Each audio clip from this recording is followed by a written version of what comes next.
Hey guys, how are you all? Welcome back to my channel. Today we will see what if Naruto finds an ancient sword. If you enjoy, then please like, share and do comments. Team 7 will be Sakura Haruno, Sasuke Uchiha, and Naruto Uzumaki. Yata! Yelled Naruto as he jumped up in happiness. He looked over to Sasuke, who was staring off into space. Wait, Iruka-sensei, why'd I get stuck with this person? Naruto, out of all the Genin graduates, you had the lowest score, reprimanded Iruka. However, unfortunately, all of your sensei is not in Konoha at the time. The senseis have been called to duty by the daimyo in order to escort him to an important diplomatic conference. They will be back within 2 months. 2 months? Asked one of the Genin graduates. Yes, said Iruka, 2 months. You will, however, be called in within 1 month's time, and I also suggest using some of the extra time to train. That is all. Good luck. As Iruka left the room, Naruto turned to Sakura. Sakura-chan, do you want? No, I don't want to go on a date with you, you good-for-nothing waste of space. You will never be able to become a ninja. You've asked so many times, I've lost track. Why don't you just stop asking me? I will never go out with you, never in a million years. Yelled Sakura. Sakura paused and took a deep breath. After that yelling, Sakura felt better than she had in years. Finally, she was able to get what she had been feeling about the dead last off her shoulders. Naruto stared in shock at Sakura. Everything that he had ever done had always been to better himself as a ninja. Was he really as bad as Sakura claimed him to be? Was he really that useless as a ninja? Naruto collapsed to his hands and knees and he could feel his breaths become shorter and shorter. As he kneeled on the floor, Naruto started to realize the gravity of his situation. There was no chance for love for him. He was the vessel of the beast who had ripped so many loved ones from the people of Konoha. How could anyone possibly ever care about him, let alone date him? Naruto had never felt so low. He had hit rock bottom. Naruto had enough of everyone staring at him and decided to leave the room, jumping out a window and down towards the school playground. He continued running until he found a tree in an isolated area. There, he finally let darkness overtake him. I mean, Naruto is so stupid, complained a voice. Naruto groggily came to his sense and continued to listen to the voice who was complaining about him. I have turned him down at least 100 times, yet he still doesn't get that I don't want to date him. How stupid is that? Sakura, said Ino, the same could be said about you. You have asked Sasuke out at least twice as many times as Naruto has asked you out, yet you still don't give up. That's true. Sometimes, though, I wish he'd just shut up. He's so goddamn loud, it makes me want to rip my ears off so I won't have to listen to him, said Sakura. That is true, said Ino slowly. I really hope Naruto doesn't hear what I'm about to say. Why? While it is true from what my father says, it would crush him. In actuality, he's not that good of a ninja. He's a horrible example of what it means to be a ninja. I mean, he wears an orange jumpsuit. You don't wear orange if you are going to be a ninja. It sticks out like a sore thumb, and any enemy would be able to see him from a mile away. Then there are his pranks. While some of them are hilarious, it means that he isn't taking his ninja training seriously. Meanwhile, in the tree, Naruto could feel his heart aching. Not because what was said was not true, but because they were completely true.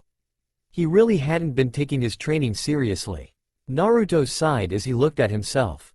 It was true that he didn't have anything other than his orange jumpsuit which screamed, "Kill me." Naruto looked down in sadness. Sure, he had gotten attention, but it was all negative attention. All the attention that he had ever received was from pranks, which in the end had causes his grades to slowly slip. But despite his cheerful attitude that he showed while in class, his attitude was anything but that. In truth, he was hurting on the inside. On the inside, he felt like there was a kunai being driven through his heart every time someone looked at him with disdain. But Naruto felt that it was time to move past that. He believed that it was time to buckle down and become a real ninja.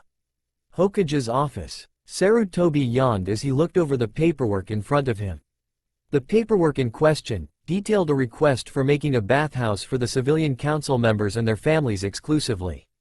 Denied, grumbled Sarutobi. Honestly, do they really expect me to give preferential treatment to them because they are council members? Damn idiots. Sarutobi went back to doing paperwork for about 15 more minutes before he heard a knock on his door. Come in. The door opened to reveal Naruto with a tear-streaked face. Naruto, what's wrong? Gigi, can I talk to you? Asked Naruto in a soft voice. Of course, you can talk to me about anything. What is wrong? Am I any good as a ninja? Am I where I should be for a graduating genin? So that is what is bothering you, said Sarutobi. Come here, Naruto. Naruto walked over to Sarutobi, who embraced Naruto in a bear hug. Naruto, no matter what anyone says, you will always be strong. You were able to endure the torment that this village gave you. Not many people can do that. That being said, you could always be stronger. Now, I can help you a little bit. Come with me. Sarutobi led Naruto to a door with red kanji for the word, fire.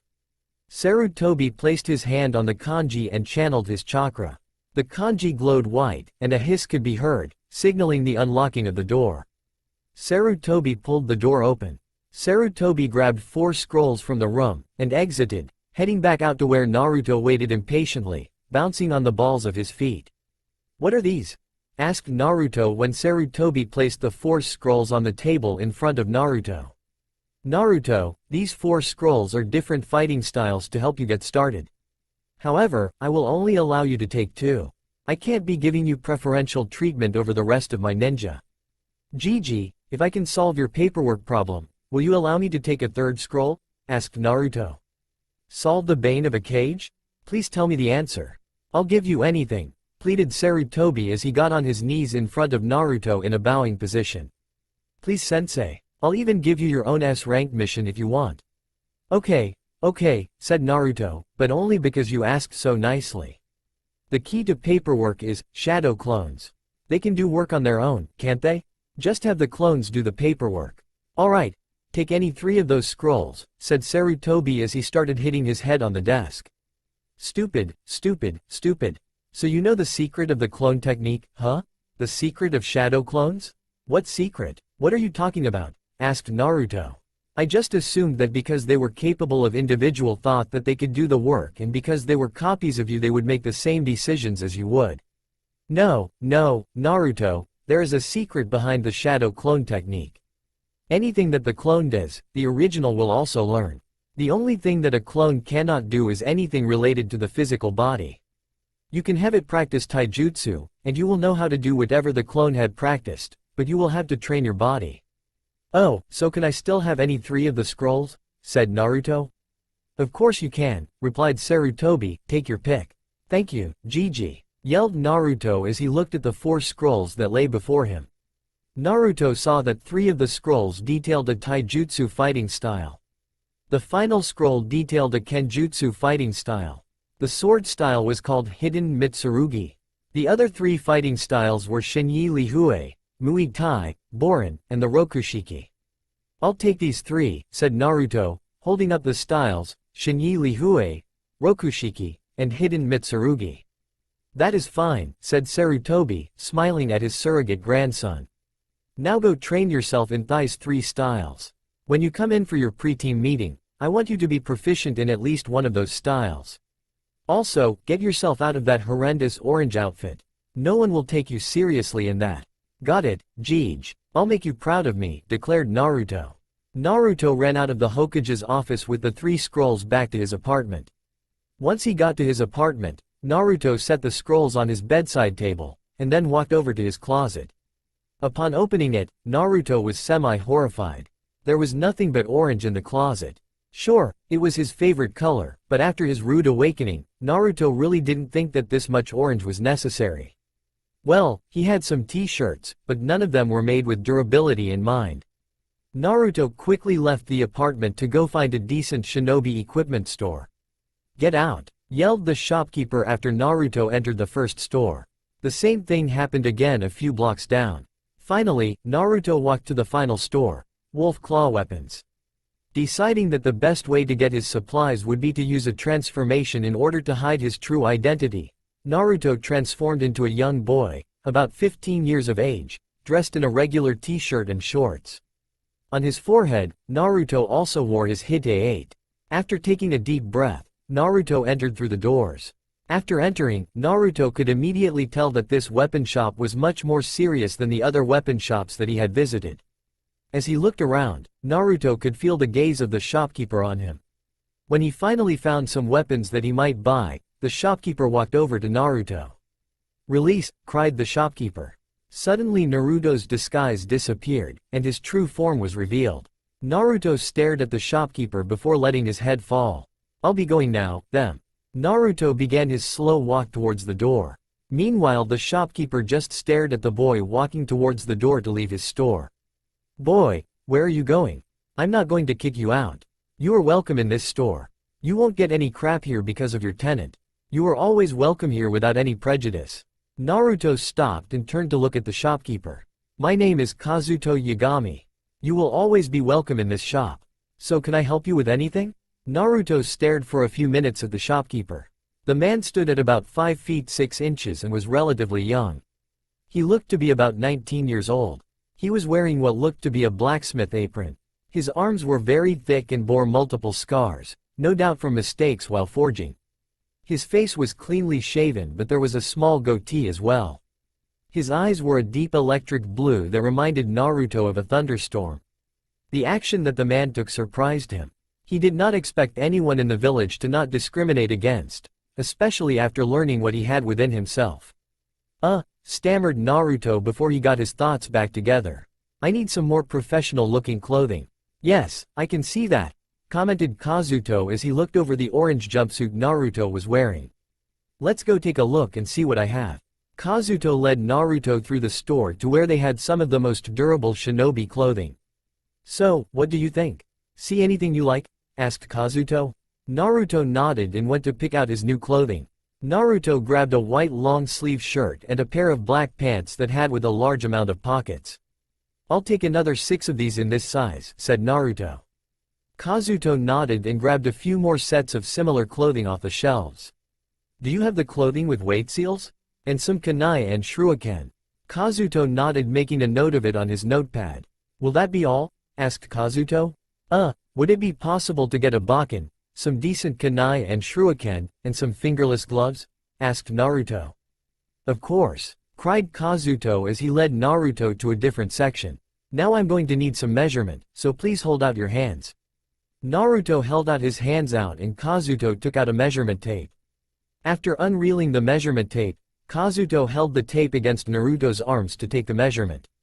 "Okay, so you a baken of fairly good length, but not extremely long," murmured Kazuto. He let the tape measure reek back in before he walked over to the selection of baken. "Here, try this one," said Kazuto as he tossed a baken at Naruto. Naruto deftly caught the baken in the air and it sewn to his side. After inspecting the wooden sword for any scars or blemishes, Naruto looked up with a smile. "I'll take it," he proclaimed, "but how much is it going to cost me? I don't have that much money to spend." "Well, let's go take it how much this stuff will cost. If you can't pay for it all right now, well, I'll see if I can figure something out for you." "Come on," said Kazuto as he led Naruto to the front of the store. Once there, he rung up all the items and the total came out to be 200,000 yen. Upon learning this, Naruto hung his head. "I'm sorry, sir," said Naruto, "I won't be able to pay that. I don't have the money to do so. I guess I'll have to just take the weapons. I only have 10,000 yen. "What are you talking about? Only take the weapons? Nonsense. I'll cut you a deal so that you'll be able to afford everything. I'll take half the amount of money you have right now, and whenever you are free, you can work back the money by helping me in the forge." "You would do that for me?" asked Naruto, "even though it will probably take a long time for me to pay you back?" "I'm sure," said Kazuto. "Now, I'll take 5,000 yen, and then you will go change out of that nasty orange jumpsuit and into these new clothes. Then you will begin your training with that baken. Now get out of here. But do come back here when you are ready for your katana. We shall make one together." Naruto grinned widely and paid the amount before grabbing the bags, and whatever he couldn't carry himself, he had his shadow clones carry them. Naruto hurried over to his apartment and began stripping himself of the hideous piece of clothing that was his jumpsuit. Naruto pulled on the white long-sleeve shirt. The white shirt fit snugly on Naruto, but was still loose enough that Naruto still had his full range of motions unrestricted. Naruto then pulled on the black pants, and finally, the fingerless gloves. To finish his new look off, Naruto tied a sash around his waist, a dark orange sash. Naruto walked over to the closet and grabbed his ninja pouch before dumping all the supplied in it out onto his bed. Naruto then had one of his shadow clones fill it with kunai and shuriken. Meanwhile, Naruto had put his Bakken into the sash, and had grabbed two of the fighting styles, Hidden Mitsurugi and Shinyi Lihue. Murmured Naruto, since I'm going to be starting my life as a ninja anew, I'm probably going to make some changes. Like eating other foods that is not ramen. I guess I could try going to the grocery store. Maybe they won't notice with this look I have. Without thinking any more on the subject, Naruto placed his Bakken, scrolls, and weapons pouch on the bed and started walking to the grocery store nearby. However, before he left, Naruto had two clones read the scroll for the Shinyi Lihue, and after that, the clones would go to a training ground and begin practice in the use of the fighting style. When he reached the grocery store, Naruto tentatively walked through the entrance. When he didn't get kicked out, he continued walking through the store, but the entire time he was in the store, Naruto was on edge, constantly glancing around, waiting until someone noticed who he actually was. But to his surprise, no one commented at all. In fact, some people even said hello to him. After grabbing some meat, vegetables, milk, and other such supplies, Naruto headed to the checkout point. That will be 1,000 yen, sir, said the shopkeeper as he smiled at Naruto. Naruto nodded and counted out the money from his wallet, while thinking to himself that he might need to make a break for it. Here you go, said Naruto, dropping the exact amount of change into the shopkeeper's hand. Have a nice day. You too, cried the shopkeeper before Naruto walked out with bags in hand, and then he made a mad dash for his apartment while grinning with glee. He had somehow made it through the grocery store without being kicked out, a first. Naruto whistled as he put away the groceries in a surprisingly still working refrigerator. As he walked around his apartment, Naruto wondered why he didn't get kicked out of the grocery store. Naruto also realized he was in great need of some money. As he activated the weight seals on his clothing so that they would weigh about 20 pounds, Naruto tried to think of some ways that he could get some extra money. Maybe after he had paid Kazuto back, he could continue to work at the forge and get some extra money. But that was only after he paid back Kazuto. He needed extra money as soon as possible. Maybe it was possible that he would be able to do some D-ranked missions to get some extra cash. Naruto threw a few experimental punches in the air and began walking to the training grounds that his clones were at after he grabbed his weapons pouch and his Bakken. Naruto woke up bright and early as the sun was rising in his apartment. He was still dressed in the clothes from the previous day, having collapsed in his bed after working his tail off during training. After eating some normal breakfast, aka cereal, Naruto began to plan out the rest of his day. He decided that he would have a clone go to the library to read some scrolls on 9 different jutsu, 1 from each element and 3 non-elemental jutsu. He would also have 2 clones go over to the forge so that he could start repaying Kazuto back for all the things he had bought the day before. In addition to that, he would have another 5 clones go to Sarutobi to ask if they could do some D-ranked missions in order to raise funds. Finally, he would go to the training ground and using his incredible amount of chakra, would create 100 or so clones to help him in practicing his taijutsu and chakra control, while he himself would do physical training. After doing what he had set out to do, Naruto created 16 clones, each of them having a specific task to do. Alright, you bunch, you all know what you have to do. Do it and do not cause any problems at all. Extras, if you see any of your brothers misbehaving, I want you to knock them out as soon as you can. I don't care if you have to stab them in the neck to do so, but I want them dispelled. Is that clear? Yes sir, said the clones. Good. And when you do knock the other clone out, I want you to create another clone to replace the one that was acting up. And those of you who are going to the library, I don't want you going for the most powerful jutsu straight off the bat. No, I want you to go for the D-ranked ones for now. Those of you who are going to the forge, if Kazuto isn't there when you arrive, wait for him. Now go. All the clones left the house and ran off to fulfill their appointed task. Deciding he would only be focusing on taijutsu this morning, Naruto decided to leave his scrolls and Bakken behind in his apartment. Naruto stayed behind a few minutes before leaving the apartment and locking up before he made his way to one of the training grounds. Naruto was about to start his practice when he heard a voice. Hello good friend, who are you? Naruto turned around to see the most horrifying sight he had the displeasure of seeing in his whole life. A man in green spandex. What the hell is this monstrosity? Yelled Naruto as he started backing away from the man. Who the hell are you, and why are you wearing that thing? My name, youthful sir, is Might Guy. And what is yours? Uzumaki Naruto, replied Naruto. What are you doing out here so early in the morning? Most people are still sleeping at this hour? Naruto was utterly confused by the man. Normal people, even Chunin and Junin, do not get up this early. They usually slept in until 7 or 8 in the morning. What was with this man that he woke up at 6 in the morning? Ah, so you are young Naruto-kun, asked Guy. Hokage-sama told me about you. He also told me that you might want my help seeing as I am a taijutsu specialist.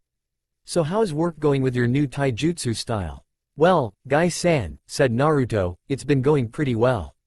I have had my clones training in the use of the actual style while I am working on increasing my physical strength. Based on my memories from yesterday's clones, I have progressed to the level where I can finally use my ki, the physical portion of my chakra.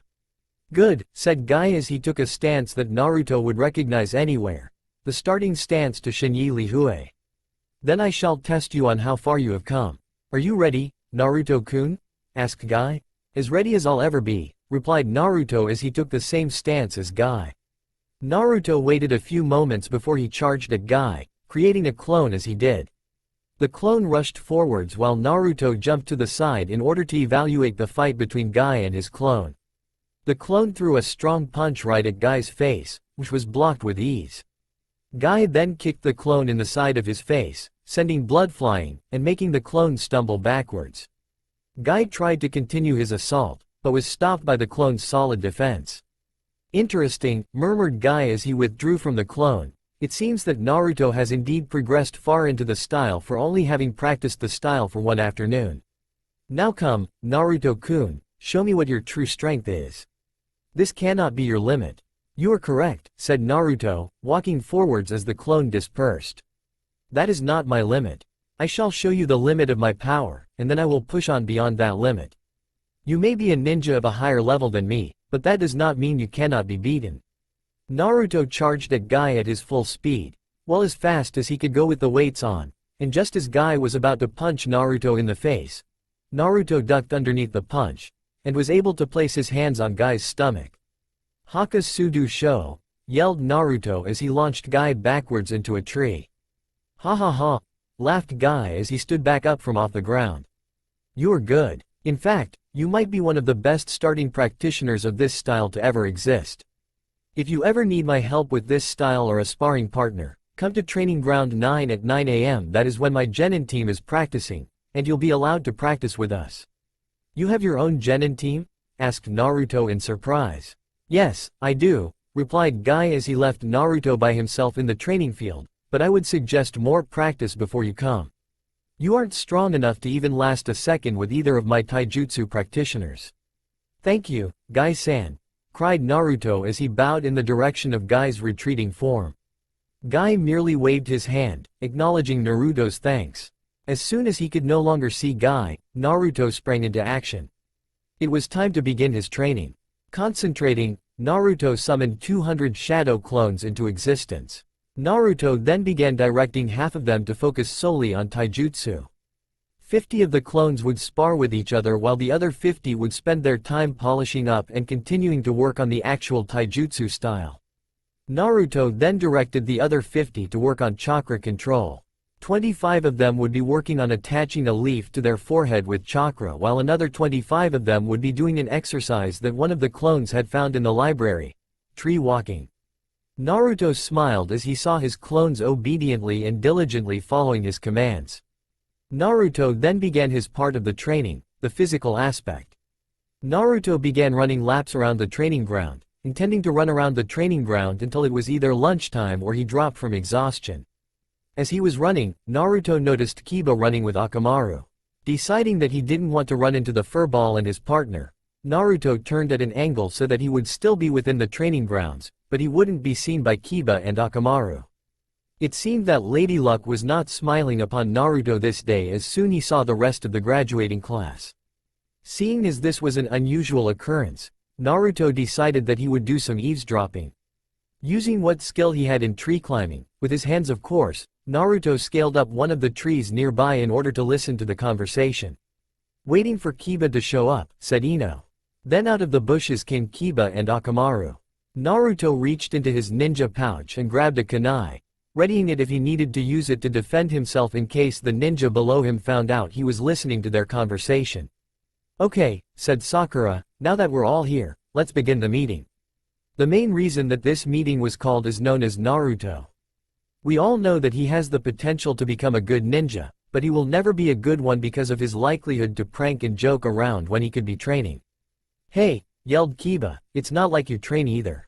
In fact, if we were to pit the two of you against each other, I'm pretty sure I know who would come out on top, and it's not you, Sakura. Shut up Kiba, yelled Sakura. I have other important duties to attend to. I can't just spend all my time training like you can. Kiba eyed Sakura for a bit, and swore that he could see a tint of red appear on Sakura's cheek when she said those words. Really? Asked Kiba, trying to get his point across, subtly since he knew that even though Sakura was not nearly as trained as he was, her punches were nothing to scoff at. They held a tremendous amount of power behind them. We're getting off subject here, said Shikamaru, and I do not want to stay here for any longer than I have to. We're talking about how the team that Naruto is on will obviously have an anchor, right? How Naruto will never amount to anything, and will just drag his team down. Yes, said Ino, that's correct. Then I am out of here. I don't know about you guys, but I do not think that Naruto will stay like that for long. I think he will soon become one of the best genin in the village.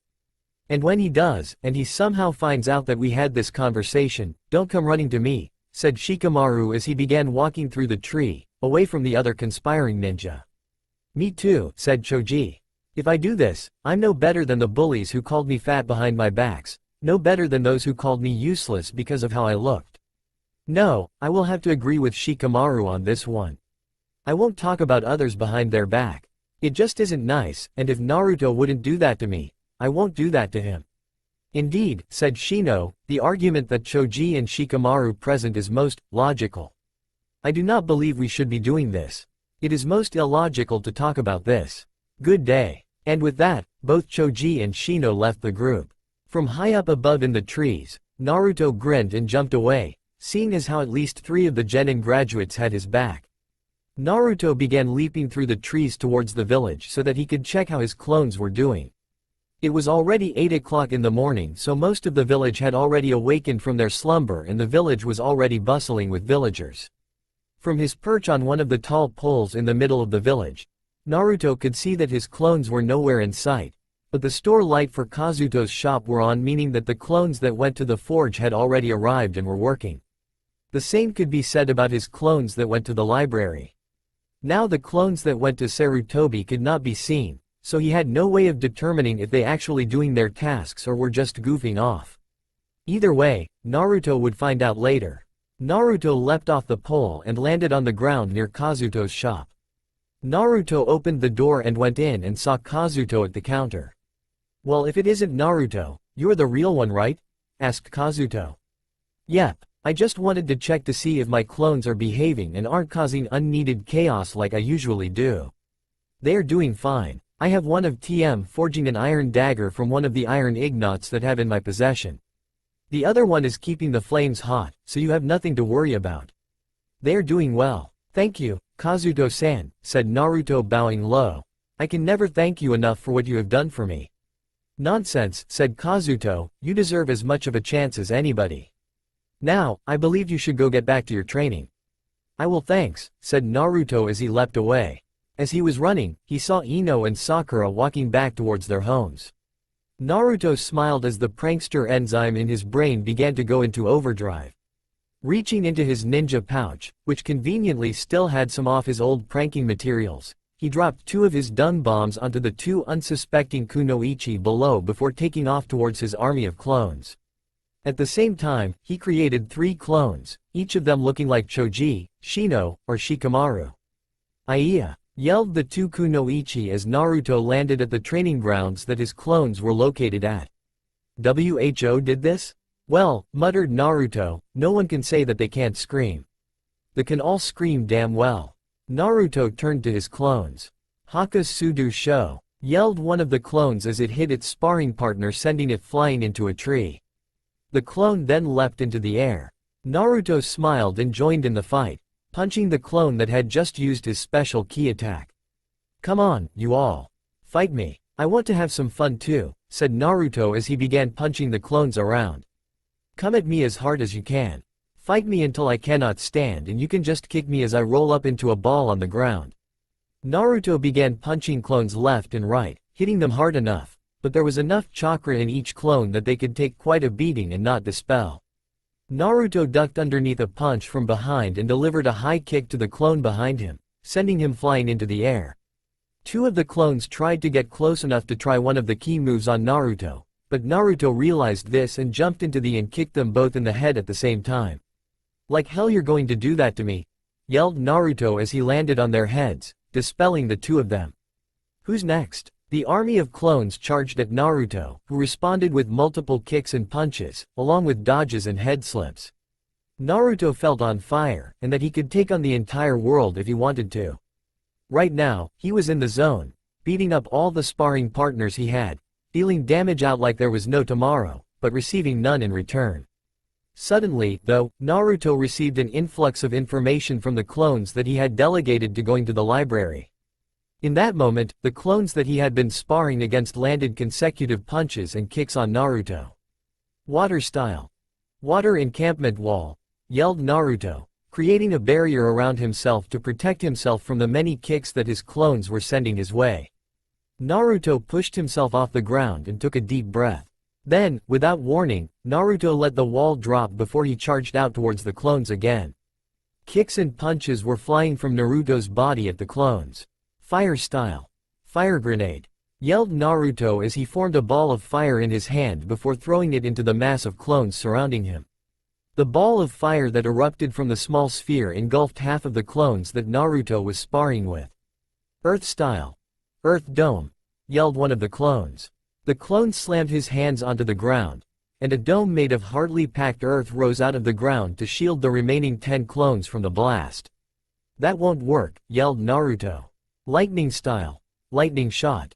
Naruto made a gun with his fingers and started shooting lightning at the dome of earth. Each shot of lightning tore a hole in the dome, slowly unveiling the remaining clones to Naruto. "There you are," whispered Naruto as he charged at the clones and rushed them. Naruto and his clones began trading blows. Punch to the gut, block a kick, jump over a punch, land an axe kick, and dispel a clone. Naruto did all this and more to his clones. Nothing the clones threw were able to even faze Naruto. Naruto ducked underneath a punch that a clone threw in, while at the same time deflecting the punch away. Naruto then placed his hands on the clone's chest. "Hakasudu Sho," yelled Naruto as he blasted the clone into another clone, dispelling the two of them. Naruto ducked underneath one of the punches, and slammed his hand into the face of one of the other clones, and slammed the clone right into the ground, dispelling it. Naruto looked around, his body drenched in sweat, and his face haggard. Naruto took a deep breath before going back to his starting position. But soon, Naruto's eyes began to close from all the sweat that was getting into his eye. "Huh," thought Naruto. "It seems that I won't be able to use my eyes in this fight anymore. The sweat rolling down my face will just burn my eyes. Closing my eyes is the only solution. But without my eyes, I will not be able to see where the attacks are going to come from." Suddenly, Naruto felt something coming towards the back of his head, and on instinct, Naruto ducked. Naruto turned around, kicked right where he heard the first signs of something coming at him from behind. Naruto was rewarded with the act of dispelling a clone. Deciding to trust his instincts honed from attacks on him by villagers every year on his birthday, Naruto remained still, listening for any sounds from all directions. Naruto heard the sounds of someone running towards him from his left and right, so instead of trying to attack both at the same time, Naruto stepped back and then punched the two would-be attackers where their faces would be. Naruto smiled when he felt the crunch of bones under his fists right before the two clones dispelled. "Boss," yelled one of the clones, "you've dispelled all the sparring clones. The only clones left are those who are practicing the taijutsu or chakra control." "I see," said Naruto as he relaxed before falling over. "Well then, would one of you transform into a washcloth and another one use him to wipe my face? Otherwise the sweat will get in my eyes." "Understood," yelled one of the clones as he turned into a cloth for one of the other clones to take and wipe Naruto's face. Naruto spluttered as the clone wiped his face. After he was wiped, Naruto dispelled the clone, and got all the memories and experience of the clone. Deciding to try his hand at tree walking, Naruto began walking up the trunk of a tree. To his great pleasure, Naruto was able to walk up the trunk with ease, experiencing no difficulties whatsoever. "Good. This is very good," whispered Naruto. "Everyone, I want you all to start dispelling yourself. But dispel yourself in groups of 10, and there must be a 1-minute interval between each group." The clones all began to start blowing up in smoke in groups of 10. As each minute passed, Naruto gained the experience and memories of each clone. The memories of falling off the tree as the clone tried to walk up the tree, and the memories of kicking a tree repeatedly to figure out a good pattern for using the taijutsu style. You all did well, but I think it's time for me to go meet someone. It's time for the Kyuubi and I to have a chat, one-on-one. Naruto sat down in a cross-legged position and closed his eyes. As he did so, he could feel himself drifting from the land of the living and into darkness. Naruto's mindscape. Naruto glanced around as he appeared in his mind. The setting was merely a giant sewer. Everything was dirty, and the halls were dark. However, behind Naruto there was a heat that was not present in any of the other areas. Naruto turned around to walk in that direction. Whatever it was that was radiating the intense heat might possibly lead him to his prisoner. Naruto walked for what seemed like an eternity until he found himself standing before the largest prison cell he had ever seen. "So," said a voice, "my gracious jailer finally deems me worthy to grace me with his presence. What is it that you want from me? Why do you assume that I want anything from you? And how would I have, as you put it, grace you with my presence, if I didn't even know if you were locked away within my body?" asked Naruto as he tilted his head. "Do you think I care about that? All I care about is what you are doing here," growled the voice. "I merely came here to talk. But what I want is to reach an agreement. I want to reach a point where we aren't trying to kill each other. Please. And why would I do that? I am the one who holds all the cards here. You cannot do anything without me. You need me." "I wouldn't go that far," retorted Naruto, "but if you're going to insult me, would you at least show yourself? It is rather rude to insult someone when they can't even see you. Or does the greatest of the 9 have no manners? Do not insult me. Have no manners? Please, I have more manners than your entire race of monkeys combined," growled the voice. A giant fox then stepped out of the shadows and into the light. The mouth of the fox was set into a scowl and the eyes were sending a piercing glare right at Naruto. "You think we can reach a compromise? What could you possibly offer me that is good enough in exchange for my cooperation?" "I can offer nothing but this. I will allow you access to my senses. You are cut off from the world, right? Well, I would assume you would want to know what is going on through the world. If you have access to my senses, you will be able to see the world, hear the sounds, and smell the world. You think that is enough? You are fooling yourself, boy. I will not be so easy to win over. You will need a lot more than that if you are to win me over." Naruto sighed and looked up to the gigantic fox. "You know, I had always hoped that when you attacked Konoha, you were doing it out of a misunderstanding, like a wild beast attacking anything it sees out of rage. But it seems that is not true. You truly are a beast of carnage, a beast that knows not how to save, only to destroy. If that is all you are, you will stay here, chained up like a beast to be put down at any moment. But remember, my offer still stands. But I only will accept it if you are truly willing to work with me, and willing to try and trust me, not just to escape your shackles," said Naruto. "Goodbye, Kyuubi. Until the next time we meet." And with that, Naruto's form began to glow. Soon, Naruto was becoming transparent and see-through, before Naruto disappeared from the mindscape altogether. "HMPH, just like your father, just like that man who trapped me within this useless vessel," growled the Kyuubi, "you are more like him than you realize. Maybe, I could work with you. Maybe, if you don't just chain me up like they did, I could work with you."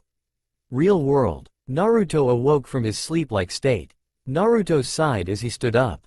Deciding that he would pay his favorite ramen stand a visit, Naruto stood up and began jumping through the forests of Konoha. Naruto climbed up one of the trees and began jumping through the trees as he began traveling towards the stand known as Ichiraku Ramen. Naruto arrived at the stand and smiled sadly at the stand. "Naruto!" cried Tuchi as Naruto sat himself down at the ramen stand. "How are you? Come for some ramen? Yes please, I'll take 2 bowls of miso ramen, old man, said Naruto grinning. Only 2? Asked a girl next to Tucci. Are you sure you're alright? I'm sure, Ayame-ne-chan, said Naruto as she placed her hand on Naruto's forehead. I am not sick. I am quite fine. I just have realized that it is not good for me to just eat ramen all the time. I need to eat foods that aren't just ramen, but that doesn't mean I can't indulge myself in ramen. Good, I wouldn't want my favorite brother to stop eating his favorite food just because it's not good for you. You should limit yourself to how much you eat, but you shouldn't just stop yourself from eating ramen, said Ayame as she placed a bowl of ramen in front of Naruto. So, how has being a genin been? Well, our Junin-sensei are all out on a mission, so right now, I am not on a team. Just training so that I can catch up to the level of the rest of the class, and then go beyond. Ah, Naru-chan is going to become a big, badass ninja, huh? Asked Ayame as she poked Naruto in the forehead. Just don't forget about us when you become the Hokage. Now, hurry up and eat. And then go back to your training. You're going to need to do a lot of training to catch up with your peers, won't you? Of course, Ne-chan, said Naruto as he began to eat, not shoveling the food into his mouth, but eating at a calm, but fast pace. But unlike usual where soup is always splashing all over the place, the soup stayed in the bowl, and the only place it went outside of the bowl was Naruto's mouth. Naruto paid the bill and after leaving the stand, Naruto ran into Iruka. Naruto? Asked Iruka after staring at Naruto for a few seconds. Is that you, Iruka-sensei? Yelled Naruto when he saw Iruka. What do you mean is this me? Of course it is. Who did you think I was, the Sandame? No, but you aren't wearing your usual orange jumpsuit, so I thought you were somewhere else. Where is your jumpsuit? Is this just a single outfit? No, Iruka-sensei, this is the clothing that I will be wearing from now on.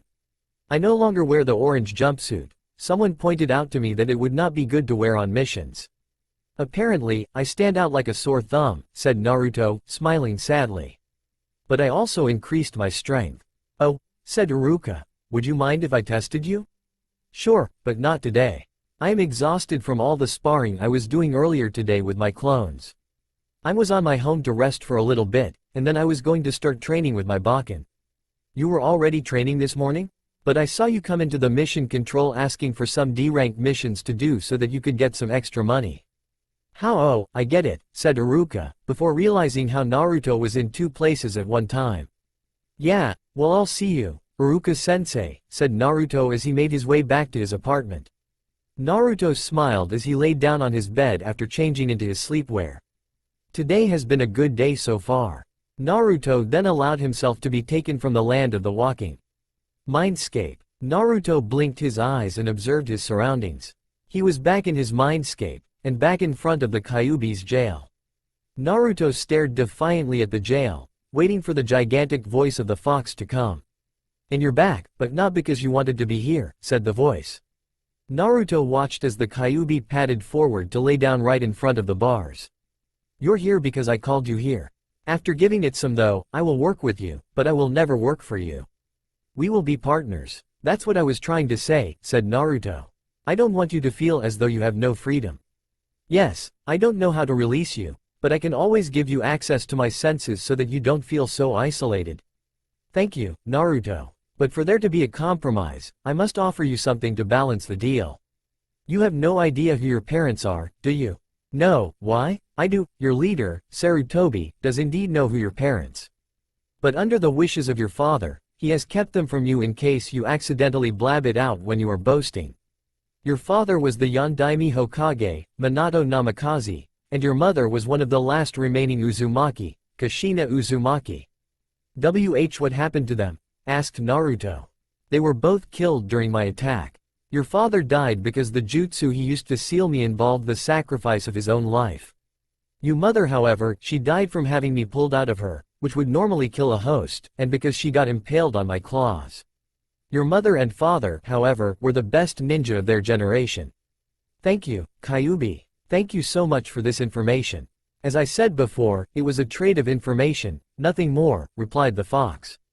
Now, sleep. If you fall asleep here, then you will either wake up if your body is ready, or you will continue to sleep. And with that, Naruto fell into a deep sleep. 2 days later, Naruto slowly sat up in bed. The previous day had been spent practicing his new techniques, his barrier techniques. He had gotten distracted by them all of yesterday that Naruto had totally spaced on something that he had needed to do. Naruto wanted to continue on it, but there was something he had to do first. He needed to confront the Sandaime about his parents. Naruto slowly dressed himself and left his apartment with only his ninja pouch. Naruto jumped through the rooftops, his eyes staring intently at the place where he knew he would be able to get answers. Hokage Tower, the tall red building with the symbol for fire clearly painted on the building.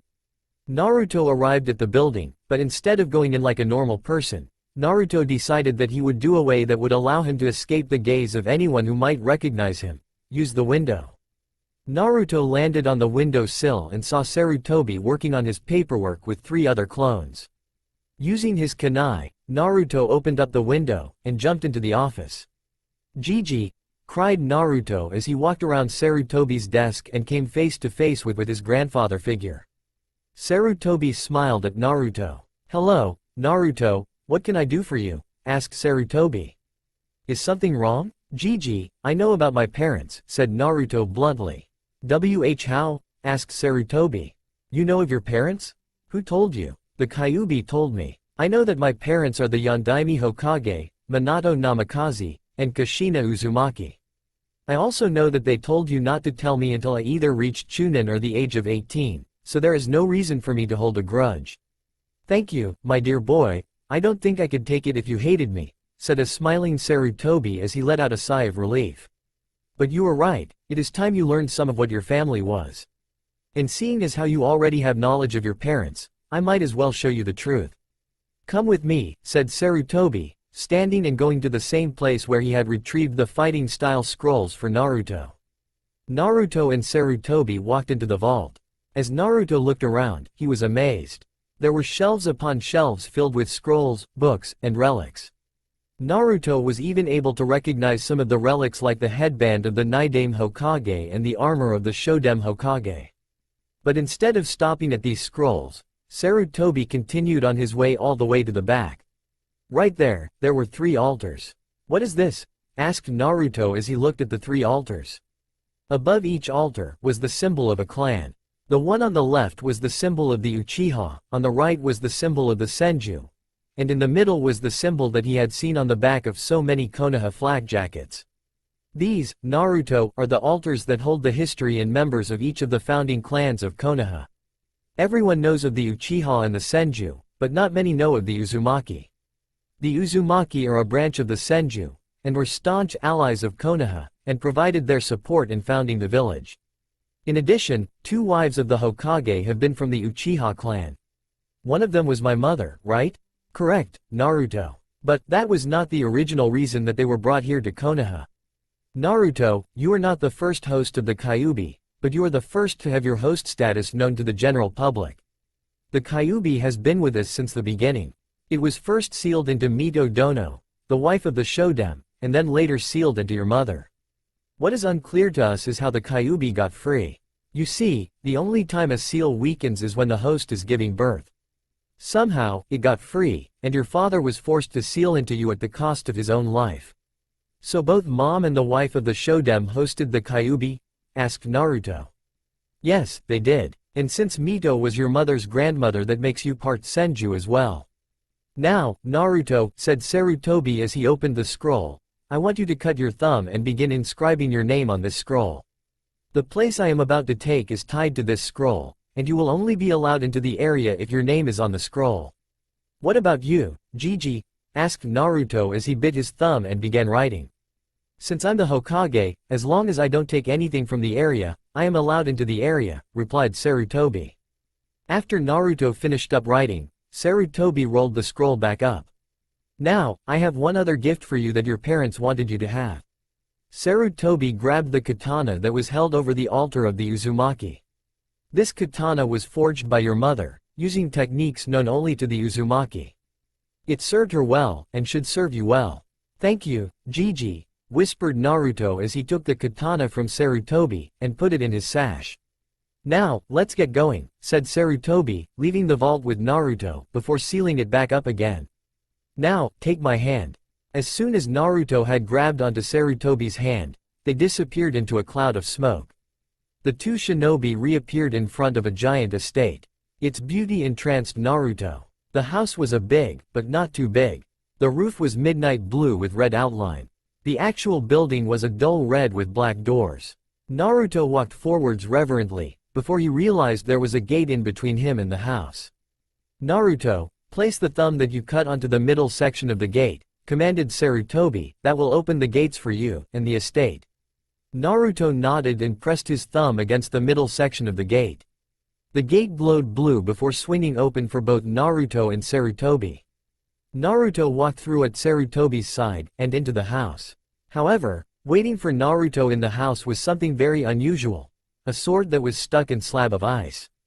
Gigi, what is that? Asked Naruto, pointing to the icy blue blade that was frozen in ice. Ah, that is Frostmourne, an ancient sword of the Namikaze clan. The Namikaze were once known as the Reaper of Souls due to that sword. Whenever it killed a person, the sword would absorb their soul, and they would eventually be able to use a new type of chakra, soul chakra. Although, I did hear that the process to being able to use that chakra is quite painful.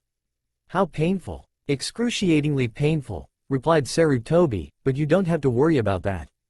If you wish, you can try to claim Frostmourne as your blade, but be wary, if you do not pass the test, you will never be allowed to try again. Then I'll do it now, said Naruto, might as well get this over with. Now come, Frostmourne, test me, and tell me if I am not ready to wield you. Naruto grabbed onto the handle of the sword with both hands and flared his chakra. In response, the ice surrounding the blade spread around Naruto, encasing him. And now, the trial begins, whispered Sarutobi, I can only hope that you survive the trial. Naruto Mindscape. Naruto reappeared in his mindscape in front of the cage with the Kyuubi.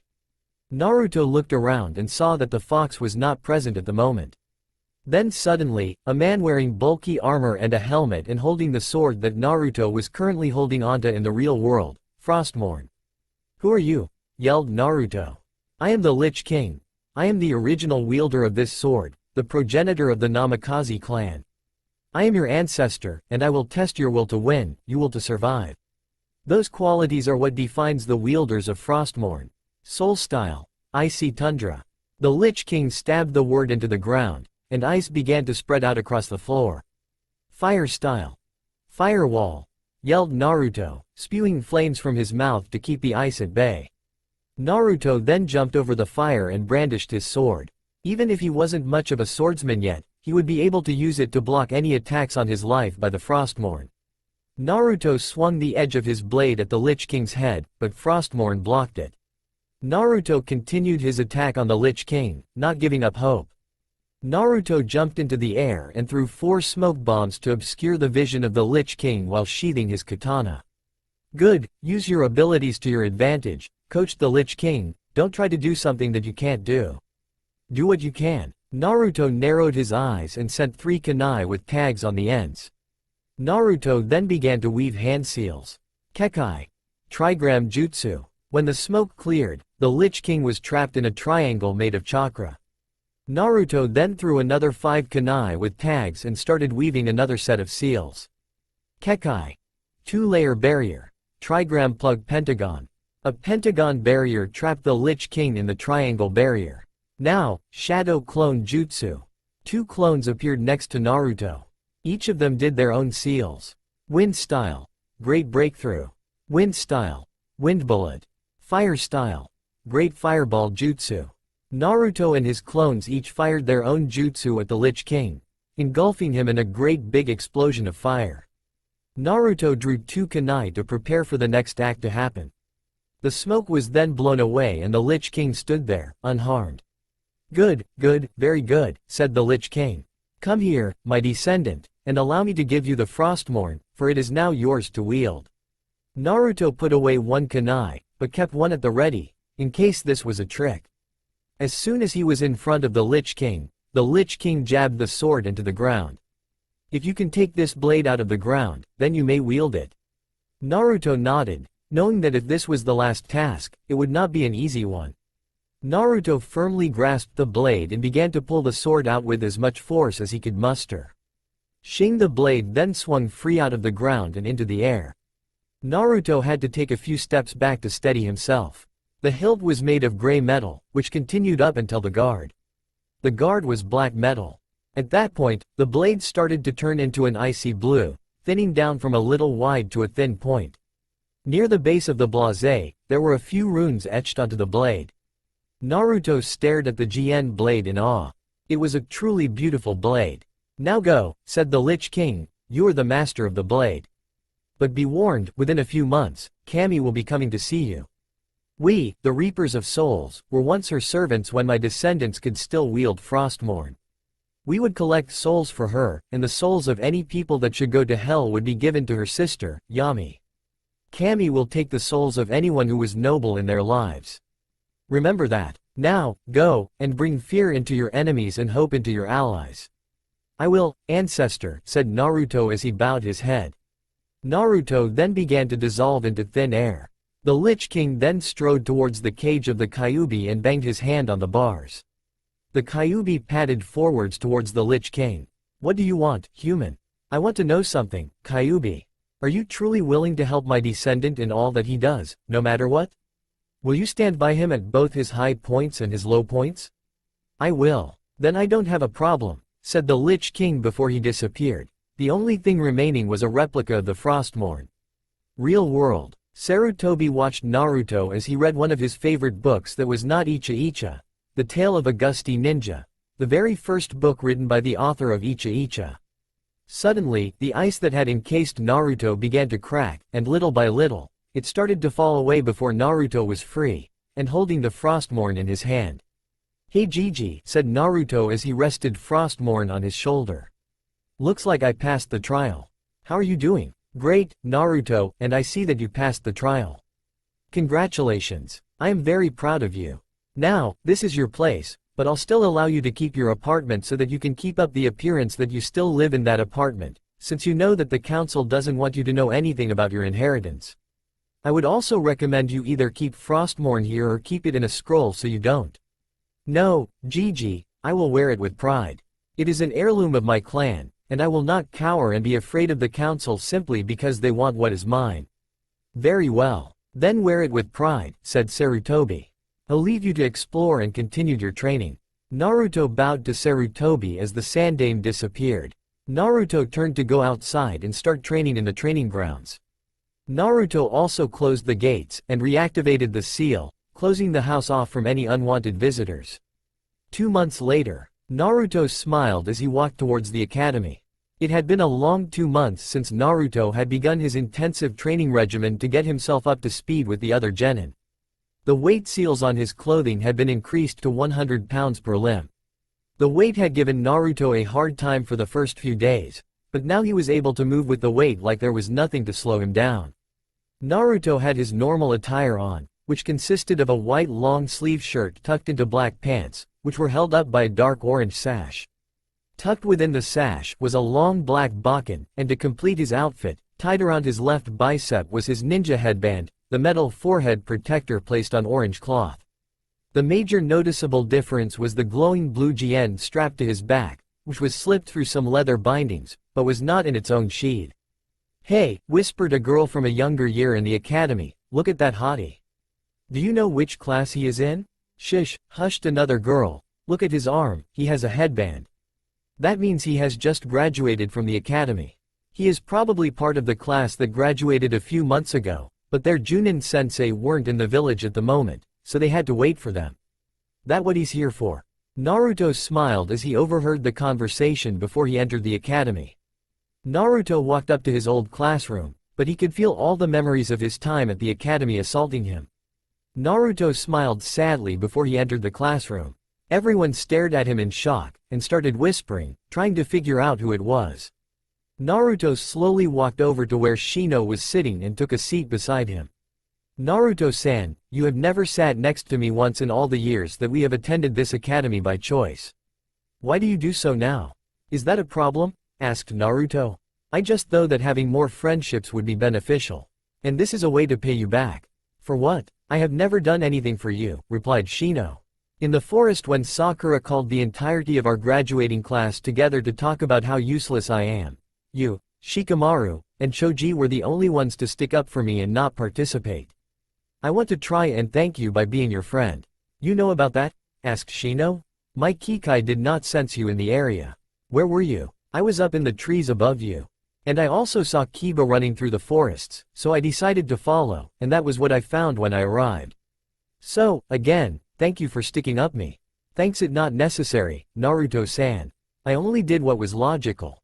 What Sakura-san was suggesting was most illogical.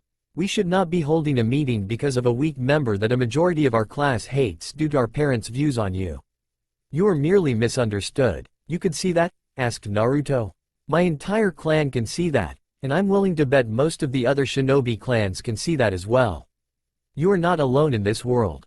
You may believe that you are alone in this world, but that is not true. You are never alone, for within Konoha, there is always someone who is willing to give you aid. Alright everyone, yelled Iruka as he got to the front of the class, it's time for you all to learn who exactly is going to be your Junin sensei, and then they will have a little team bonding for you to do. Now, Team 1, you will be with Genma Shiranui. Team 2, you will be with Team 7, you will be with Kakashi Hatake. Naruto's eyes narrowed, remembering the name from his father's journal. Apparently, he had been on time, and followed the ninja book to the letter until an accident occurred during the Third Great Shinobi War. Following that, he began spending an incredible amount of time at the Memorial Stone. Team 8, you will be with Kurenai Yuhi, and since Team 9 is still in circulation, the next one is Team 10, which will be led by Asuma Sarutobi. Sensei, said Sakura, what do you mean by team bonding? I'll leave that to your Junin sensei, said Iruka, winking at Sakura before taking his leave. I hope to see you sometime in the mission hall. Later, as soon as he left, a bunch of Junin began filing into the classroom, and taking their respective teams with them. However, one team was left behind in the classroom, Team 7. After waiting a few minutes, Naruto got up and began swinging his bakken. Dobi, said Sasuke. Naruto glanced at Sasuke with raised eyebrows, having already guessed what Sasuke wanted. Yes, Sasuke? Asked Naruto. Is there something that I can do for you? Yes, yelled Sasuke, I want you to give me that sword on your back. A clanless idiot like you doesn't deserve it. Now give it here. A clanless idiot? I don't deserve it? Fine, if you can even pick it up, I will allow you to use it, said Naruto, stabbing Frostmourne into the ground. Naruto, yelled Frostmourne, what are you doing? If you don't want him to touch you, just freeze his hand, thought Naruto back at his sword. I know you can do that. Fine, but because of this bet, you must do an extra hour of training with me, said Frostmourne as Sasuke approached the blade. Slowly, Sasuke grasped the handle of the blade and he smiled. He was about to pull the blade out of the floor when a tingling feeling started to run up his arm. Sasuke immediately jumped back, pulling his hand off the handle, but he was too late. Ice had already begun to form on his hand, and was rapidly spreading. Naruto Baka, yelled Sakura. Stop whatever it is you are doing to Sasuke-kun and allow him to take your sword. I'm not doing anything, replied Naruto, it's the sword, Frostmourne, who is doing something. Frostmourne is a sentient blade, and only those chosen by the blade are allowed to touch him. You all can try, but I assure you that the same result will occur. Only I, Frostmourne's chosen wielder, can hold him and not get frozen. Fine, but can you at least let him go? Asked Sakura in an attempt to save her crush. I will, said Naruto, making Sakura smile in happiness, but only if Sasuke is willing to apologize to me for calling me a clanless loser. I do in fact have my own clan, even if they are all dead, and I will not just let that insult go unanswered. Sakura turned to Sasuke, expecting him to accept Naruto's demands, as they were not much. Never, growled Sasuke, I will never apologize for what I have said. It's not like it isn't true. You do not have a family, nor will you ever have one. Fine, said Naruto, you can just go about your day with that disability, it's not like I care what actually happens to you. It would just be a shame that you'll have to do our team bonding with only one hand, and that hand just happens to be your non-dominant hand. What a shame. Naruto shook his head like he was sad about what had happened. Naruto then grabbed Frostmourne, and put him back in the metal sheath on his back. Well, since we have nothing to do, would either of you like to spar with me? I would, growled Sasuke, but you are not allowed to use that glowing blue sword of yours, got it? Fine with me, Sasuke-chan, said Naruto, trying to get a rise out of Sasuke. We can spar in the courtyard where we have always sparred before. Sakura-san, do you want a ride or would you prefer to walk down? What do you mean? Well, I was going to jump out the window into the courtyard, but if you would prefer walking down with Sasuke, that's fine. I'll walk down with Sasuke. Naruto baka, yelled Sakura as she latched onto Sasuke's arm and began pulling him out of the classroom and down towards the courtyard. Naruto shrugged and walked over to the window and opened it, before jumping down to the courtyard. Naruto jabbed both his Bakken and Frostmourne into the ground, and sat down to begin his meditation in preparation for the fight.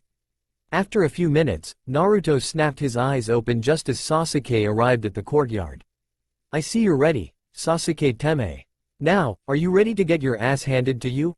Asked Naruto as he got up and settled into the beginning stance for his fighting style. Sasuke said nothing, choosing instead to analyze Naruto. The Naruto standing before him was a different person than the one he had beaten multiple times during their times in the academy. While that Naruto would use a brawler-type fighting style, this Naruto had a clear fighting style, and looked like he actually knew what he was doing. Sakura, would you mind refereeing the match for us? Asked Sasuke. For you, Sasuke-kun. This match will be between Uzumaki Naruto and Uchiha Sasuke. Any taijutsu, genjutsu, ninjutsu are allowed. Anything but killing strikes or fatal blows are allowed. Start. Naruto and Sasuke blurred into action, both racing across the field. As he ran, Naruto thought that Sasuke was moving a bit sluggish. Naruto pushed the thought away, thinking that Sasuke was just rusty from 2 months of not as hard of practice as he usually did. Naruto ducked under Sasuke's first punch, and pushed away the second punch, before he was able to get right Sasuke's face before push his palm upwards, right into Sasuke's chin, which sent Sasuke flying into the air.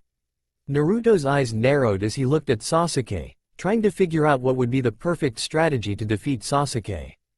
In the end, Naruto decided to use the same strategy he had used on the Lich King. After attaching tags to 3 of his kunai, Naruto threw the kunai in a triangle formation around Sasuke. Naruto then began forming seals at a rapid pace before landing on the bird hand seal. Kekai. Trigram Jutsu, yelled Naruto as the tags on the kunai began to glow before beams rocketed from the tags to touch the other 2 tags, creating a barrier. Sasuke tried to move his legs, but he was unable to do so. What did you do? Yelled Sasuke. Nothing much. I merely created a barrier using my sealing tags so that you would not be able to move. This is where battle becomes scary. Where you cannot do anything, where you are utterly helpless. How does it feel, Sasuke? Asked Naruto as he grabbed his Bakken from where it was stabbed into the ground.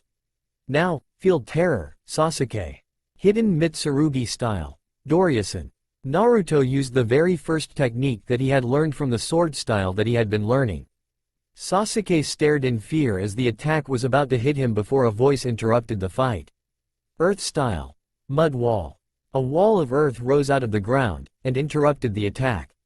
Naruto turned to see a silver-haired man reading an orange book. Naruto smirked, knowing exactly who that was. Naruto turned to grab Frostmourne and sheathed his sword and Bakken in their appropriate places. Are you going to greet us, Kakashi-sensei, or do we have to come to you? Asked Naruto, looking up at the Junin. Ma, don't go spoiling who I am, Naruto, said Kakashi, but now that you mention it, I really don't want to jump or walk down to the courtyard. So yeah, you guys are going to have to walk up to me. Naruto nodded his acknowledgement and began the walk up the stairs to the roof of the academy building. But right before he started walking, he made a hand seal and whispered a single word.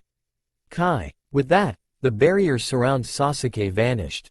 Naruto then walked over to Sasuke and tapped his frozen hand, making the ice break.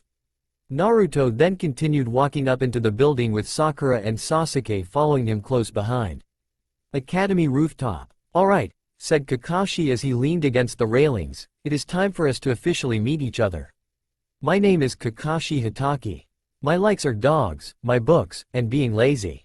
My dislikes are paperwork, and anything that has to do with doing works. My hobby is reading. My dream is, none of your business. Now, Pinky, you do the same just like how I did it. Fine, growled Sakura as she glared at Kakashi for the nickname that he had given her. My name is Sakura Haruno. My likes are. My hobbies are. My dream is, squealed Sakura as she continued to look over at Sasuke. Meanwhile, Kakashi was mentally slapping his face. And your dislikes? Asked Kakashi, already dreading the answer. Ino Bunta and Naruto Baka. Why me? Thought Kakashi. Why couldn't Kurenai take the damn fangirl? I hate it when I have to deal with these types. They don't do jack squat on their own. The only training they do is when they are with the team. I don't need that. My turn, said Naruto, shaking Kakashi out of his reverie. My name is Naruto Uzumaki. My likes are training, eating ramen, forging, and learning Kekai Jutsu. My dislikes are the 3 minutes it takes for ramen to heat up, people who can't see that a scroll is not the kunai sealed in it, and arrogant bastards. My hobbies are training, learning Kekai Jutsu, and pranking. My dream is to become Hokage, and become a ninja my clan would have been proud of. What clan? Asked Sakura. You don't have a clan. Just because my clan is no longer among the living does not mean they did not exist, growled Naruto. Alright, everyone calm down, said Kakashi in a placating manner. And you, Mr. Broody, would you please tell us about yourself? I am Sasuke Uchiha. I have no likes, I have no dislikes, and I have no hobbies. While I have no dream, I have an ambition, and that is to kill a certain man, and revive my clan. Naruto stared at Sasuke with indifference. Okay, said Kakashi, since everyone has been acquainted, it is now time to move on to the final portion of your Genin exam. But we're already Genin, protested Sakura, you can't do this to us. I can, and I will. Now follow me. Kakashi jumped off the rooftop onto another one, and kept on going on towards the training grounds. Naruto followed closely, who was being tailed by Sasuke, and even further back was Sakura. Finally, after a few minutes of travel, the group landed in a training ground. Where are we? Asked Sakura. Welcome to my personal training ground. Your final Genin test is simple, said Kakashi, holding up 2 bells. Take these bells from me using whatever methods necessary, and come at me with the intent to kill. If you do not, then you will never be able to get the bells from me. And whoever does not get a bell from me will have to go without lunch, and he or she will be sent back to the academy. But there are only 2 bells, said Sakura. Yeah, which means I'll only have to work with 2 of you brats instead of 3. Thank you for pointing that out, Pinky. Now, we will begin the exam, and like I said earlier, come at me with the intent to kill. But Kakashi-sensei, if we do that, then you could get hurt, protested Sakura. Naruto snickered a bit when he heard that, but Kakashi just smiled at Sakura. Sakura, if you are really able to damage me that much, then I do not deserve to have the title of Junin. If 3 Genin fresh out of the academy can injure me that much, I would be a disgrace to what it means to be a Junin. Now, start. All 3 Genin jumped away as soon as Kakashi said those words, signaling the beginning of the exam. Naruto sat on a tree and observed Kakashi's position. Naruto opened up his ninja pouch and took out his seal paper holder attached to sash. Naruto opened up the holder and took out 5 tags. Naruto jumped down and created a clone. So, the smart one makes his appearance, said Kakashi. Now what are you going to do? Attack me head-on? Actually, yes, replied Naruto. Now, water style. Quick stream jutsu. Naruto started spewing water out his mouth and it went right at Kakashi, who didn't even bother to dodge. He just stood there, letting the stream go by his feet while he read his book. That's it? Asked Kakashi, is that all you can do? No, that's not it. Lightning style. Lightning arc, yelled Naruto's clone as he placed his hand in the water, and sent lightning through, electrocuting Kakashi. Kakashi's eyes widened as lightning began to run up his body, shocking him and his internal organs. Kakashi slowly reached inside his ninja pouch and dropped a bomb, which let out an explosion, sending Naruto away from the stream of water. Kakashi breathed a sigh of relief and was about to take out his book when he felt something touch his neck. Kakashi ducked down, and rolled away before turning around and yelling, "Fire style! Fire stream jutsu!" Naruto realized how dangerous the flames were and jumped away, disappearing into the trees and away from Kakashi's sight. With Naruto glanced at the tags that he held in his hand. These tags were essential to making his very best defensive barrier. Naruto leapt away and began his search for Sasuke and Sakura. It was time they learned the true meaning of this test. As he ran through the forest, Naruto could see a huge ball of fire appear to the west. Probably Sasuke, muttered Naruto, and since that is where Kakashi is, I should probably look elsewhere for Sakura. How'd I find her? Flashback. Now, Naruto, said Iruka, I want to teach you a very useful technique. This technique is mainly used by censors, but anyone can use it. It is called the chakra pulse. How do you do it? Asked Naruto as he watched Iruka closely. If only censors use it, then why would I use it? Because, there will come a time where you need to find someone, and this will allow you to find anyone. Now, the first step is to compress your chakra in your body. Then, after you have let it build up, you let it out in one big wave. Anything that the wave touches will be transmitted to your brain, and you will immediately know where a person is. Try it. Naruto nodded and began channeling his chakra. Soon his body had begun to glow blue with chakra. Naruto then released his hold on his chakra and it exploded outwards. Naruto was dazzled by what he could see. He could see the birds in the tree behind him, the students in the academy, and the one kid who was flipping off his parent from behind the parent's back. Iruka-sensei, this is incredible. It is. Now you will always be able to find your team if you get lost, said Iruka. End flashback. Naruto began to charge up his chakra within his body for a few seconds before he let it out in a wave. Naruto was able to see that Sakura was heading towards where the fire was. She probably thought that Sasuke was there, and she wasn't wrong. He was indeed in that direction, but Sasuke wasn't moving at all. Naruto began laughing at Sasuke's situation. He was stuck in the ground from Kakashi's jutsu. Naruto began leaping through the trees to intercept Sakura. However, when he heard a scream, he knew something was up. Altering his course, Naruto angled towards where the scream had originated. Naruto began laughing when he saw Sakura. Apparently, Kakashi had put her in a genjutsu, and was showing her the worst possible dream that she could have. Sasuke-kun, let me pull out the kunai for you, screamed Sasuke. Naruto shook his head in disgust and slapped his hand onto Sakura's back before channeling his chakra through her to disrupt the illusion. Suddenly, Sakura's eyes snapped wide open and she saw Naruto had his hand on her back. Naruto baka, yelled Sakura as she tried to punch Naruto, but Naruto was able to deflect her fist and move out of the way. Whoa, clam down, Sakura. I was just disrupting the genjutsu that had been placed on you by Kakashi-sensei. Very good, said a voice. Naruto and Sakura leapt back as Kakashi dropped down from the trees. You were very smart, figuring that out based on guessing. Well, it's not like anything bad would have happened to Sakura if you had done that while she wasn't in a genjutsu. But enough chit-chat. Fire style, fireball jutsu. A gigantic ball of fire began racing at Naruto and Sakura. Naruto widened his eyes and pulled Sakura behind and threw 5 tags into the air, which were floating in the air by the chakra that was in the tags. As soon as they took their proper places, Naruto began running through hand seals before landing on the rat seal. Fuinjutsu. Kekai Jutsu. Barrier of the 4 sea gods. 5-star barrier. Yelled as he created a barrier in the shape of the stars, with a circle connecting all the points. The fire hit the barrier, and flew out to the sides of the barrier, but Naruto kept up his chakra and concentration to keep the barrier intact.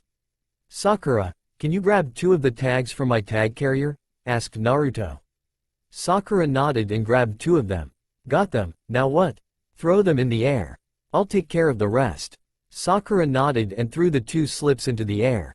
Naruto let go of the seal, keeping only one hand in a half-tiger seal to keep up the chakra flow before pointing at the 2 slips of paper. Fuinjutsu. Swallow whips. The 2 pieces of paper began to glow before taking the forms of small birds and flew right at Kakashi and slashed him on the cheeks. The sudden momentary disruption of concentration made the fireball disintegrate. As Kakashi began to gather his bearings, Naruto grabbed Sakura and jumped into the trees while dropping a smoke bomb to obscure their escape. Naruto flared his chakra again to get a sense of where Kakashi was. At the moment, he had not left his location, and was just casually reading again. What was that, Naruto? Asked Sakura. What was what? You know, that barrier and the swallow whips. I've never heard of those jutsu before. That's because they are my clan's barrier jutsu. Well, the swallow whips really isn't a barrier, but my clan didn't know what to classify it under, so they just classed it as a Kekai jutsu. But anyways, we need to get to Sasuke if we're going to stand a chance of getting those bells. Now come on. Naruto started jumping through the trees towards Sasuke's posture, who was still stuck in the ground. After traveling for a few minutes, Naruto found Sasuke, with only his head above ground. "Sasuke-kun!" yelled Sakura as she ran over to her crush and began to start chipping away at the ground with her kunai. "Sakura, you're not going to make any significant progress if you do that.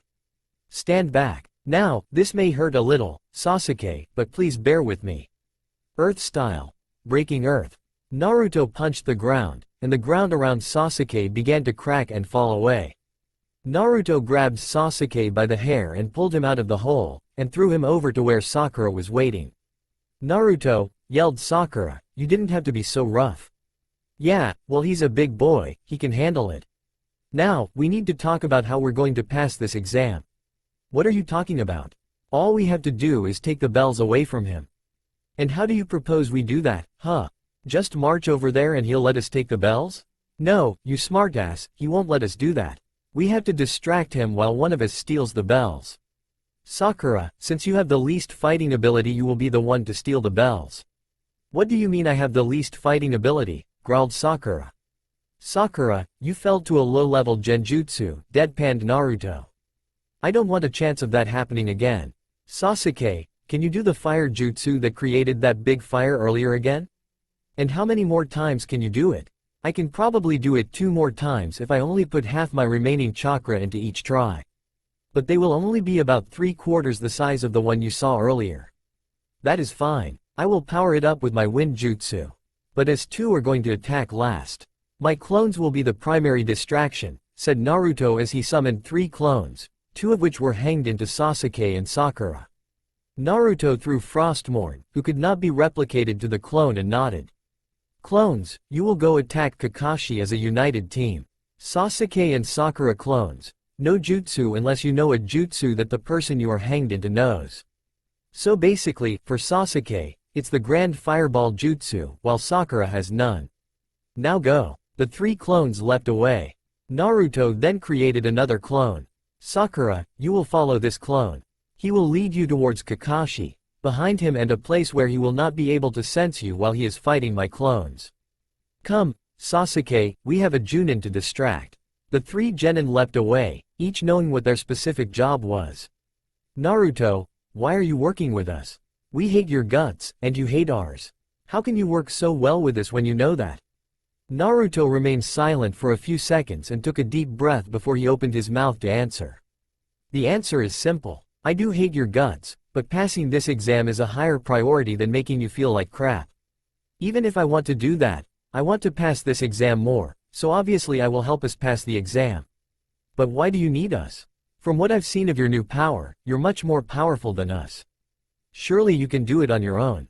"It is a possibility, yes, but that is not the true purpose of this exam, Sasuke. The true purpose of this exam is not test how powerful we are, but whether we can work together as a team. That is the true test." "How?" "Well, that is logic. Kakashi said that one person will be sent back to the academy if they fail, but never in the history of Konoha has there been a 3-man genin team with only 2 genin. No, every single genin team in history has always had 3 genin and 1 Junin sensei. Based on that reasoning, he developed this test to make us get mad at each other and try to ensure that we would not work together." After that, the 2 genin did not talk to each other. Soon, they landed in a tree, where there was an open clearing, in which Kakashi was just standing and reading his book. Discreetly, Naruto took out another 4 tags and threw them onto 4 different trees with Kakashi knowing. That was when the 3 clones made their appearance, landing in front of Kakashi. "Kekai Jutsu, Barrier Sphere," yelled the Naruto clone. The 4 tags glowed golden and encompassed the entire area. "Sasuke now, Fire Style, Grand Fireball Jutsu." The Sasuke clone breathed in before letting out a gigantic ball of fire. "Wind Style, Great Breakthrough," yelled the Naruto clone, increasing the firepower of Sasuke's attack, and also increasing the speed at which the fire flew at Kakashi. Kakashi widened in surprise and jumped out of the way, not noticing someone jump out from behind him and then disappear. The clones then charged at Kakashi and began attacking him with a unified force, one only seen in people who fully trusted each other, and Kakashi knew that Sasuke, Sakura and Naruto did not fully trust each other. "Why don't you come on out, Naruto?" asked Kakashi. Naruto signaled for Sasuke to stay where they are and jumped down into the clearing. Naruto took Frostmourne from his clone and shouldered the blade. "You figured it out, Kakashi-sensei. Is it because of the teamwork that was displayed by my clones?" "Yes, their teamwork was too good. That can only be displayed after a person is willing to put his or her life in the hands of their ally, and I know that you, Sakura, and Sasuke have not reached that level of trust. Now, come, Naruto, I wish to see what a whole 2 months worth of training did for you. How much stronger have you become? I want to see it, Naruto," yelled Kakashi. "With pleasure," growled Naruto as he charged at Kakashi with Frostmourne in hand, ready to hack through Kakashi. Kakashi armed himself with 2 kunai and ran at Naruto. 2 armored, but light gauntlets appeared on Naruto's arms as he swung the blade with all his might right at Kakashi and cleaved through the 2 kunai. Naruto jumped back before he noticed the gauntlets. Naruto recognized them as being similar to the gauntlets that were worn by the Lich King. "Thanks, grandfather," said Naruto before he slammed the sword into the ground. "Soul Style, Icy Tundra," yelled Naruto. Ice spread from his sword and towards where Kakashi was standing. "Fire Style, Fire Stream Jutsu," yelled Kakashi as he began spewing flames from his mouth towards the ice that was approaching him, but he could not stop the ice, so he leapt into the air.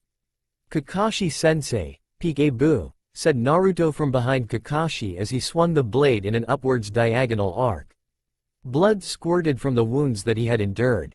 "Soul Style, Soul Slash," yelled Naruto as he swung his sword, sending an arc of blue energy at Kakashi, knocking him down towards the ground. "Now Sasuke, Fire Style, Fireball Jutsu," yelled both Sasuke and the Sasuke clone.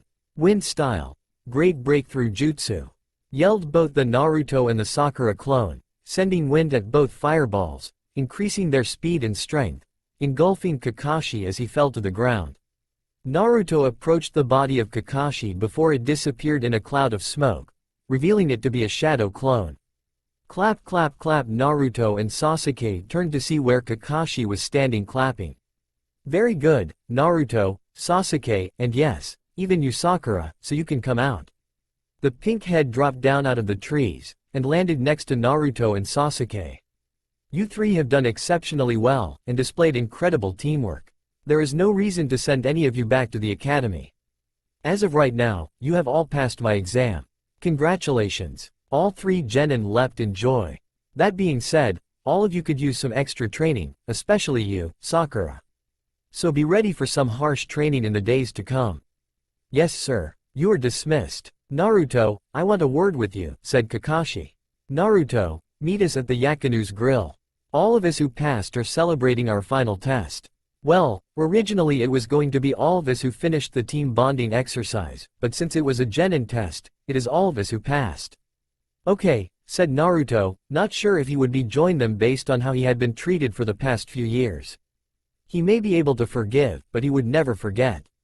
Sasuke and Sakura left the area, intent on going to the celebration.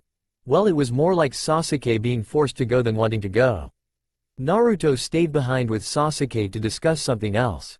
"Naruto, I assume that you know of your heritages since you have that sword, and that you know who I am," said Kakashi. Naruto slowly nodded. "Well, there is something else that I need to tell you. It is a secret that they entrusted to me. They did not know if their house would ever be breached after they died, so they left one of the keys to your inheritance with me, not telling even the Hokage. The secret is your bloodline." "Bloodline?" asked Naruto. "Yes, you may not know it, but the Uzumaki clan had their own bloodline. While the Namikaze were called the Reaper of Souls, the Uzumaki were called the Storm Demons. At their peak, an Uzumaki fully trained in the use of their bloodline would be able to call up a storm on the sunniest of days. However, what, Kakashi-sensei?" asked Naruto. "There is only one way to unlock the bloodline, and that is through battle. I am not talking about sparring. I am talking about a battle for your life. And you will most likely not be in one until you later Genin or early Chunin years. I'm sorry, but you will not be able to use your Uzumaki bloodline for some time. That is fine. I don't care, I'm just glad that I have one. It's nice to know that, said Naruto as he left the clear. Before he left, Naruto stabbed Frostmourne back into the ground, and absorbed the ice from the ground. Naruto then sheathed the sword and began to make his way back to his apartment. However, after arriving at his apartment, Naruto decided that he would go to that celebration. Naruto stabbed Frostmourne into the floor of his apartment, and then ice formed around Frostmourne so that no one could steal it. Naruto then placed his Bakken next to his other Bakken that he had bought and left after increasing his weights to 150 pounds on each limb. Naruto smiled sadly as he entered the Yakunu's grill. As soon as he had entered, Naruto could see Sakura waving him over. Naruto walked over to the table that the others were sitting at. But because as he walked, he felt like everyone in the restaurant was watching him, the walk felt agonizingly slow. Naruto then sat down next to Sasuke, who had declared the seat to be reserved for Naruto. "What is he doing here?" asked Kiba. "Why is he here? Who invited him?" "I did, Kiba.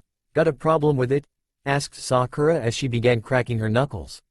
"Naruto is the reason that we passed the exam of Kakashi's. Did you know that we are his first team to get passed, ever?" "Wait, what? Your sensei had never passed a team before you, and the Dobi is the one who gets you guys passed? How lame is that?" "Well, it's not really that lame if you think about it," said Naruto. "The true purpose of our sensei's exam was not to test our strength, but our teamwork. Most genin would have thought that it was to test our strength. The test was also designed to make us work against each other." "Well, when you put it that way. By the way, Naruto," said Shikamaru, "where is that big sword you were carrying with you earlier?" "I don't see it. I left it in my apartment. It would have been a pain in the ass to bring it here. Besides, it's not like someone can steal it from me. No one other than me can pick it up." "What do you mean?" asked Kiba.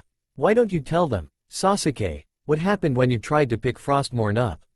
How was the experience?" "I got my entire hand frozen in ice that didn't crack even when I slammed it against a wall. It only shattered when Naruto willed it to shatter. I couldn't break it on my own." "That's scary, bro," said Kiba.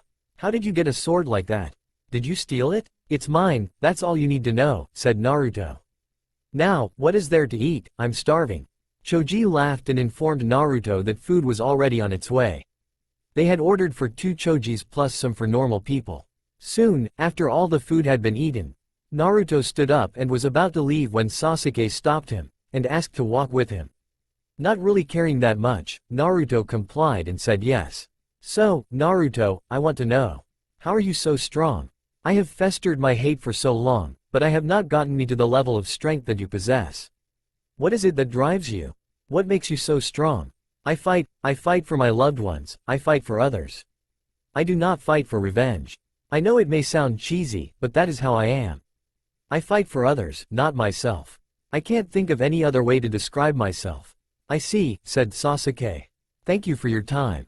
Sasuke turned away from Naruto, who walked back to his apartment and placed his hand on Frostmourne, rubbing the hilt slightly before changing out of his clothes into his nightwear.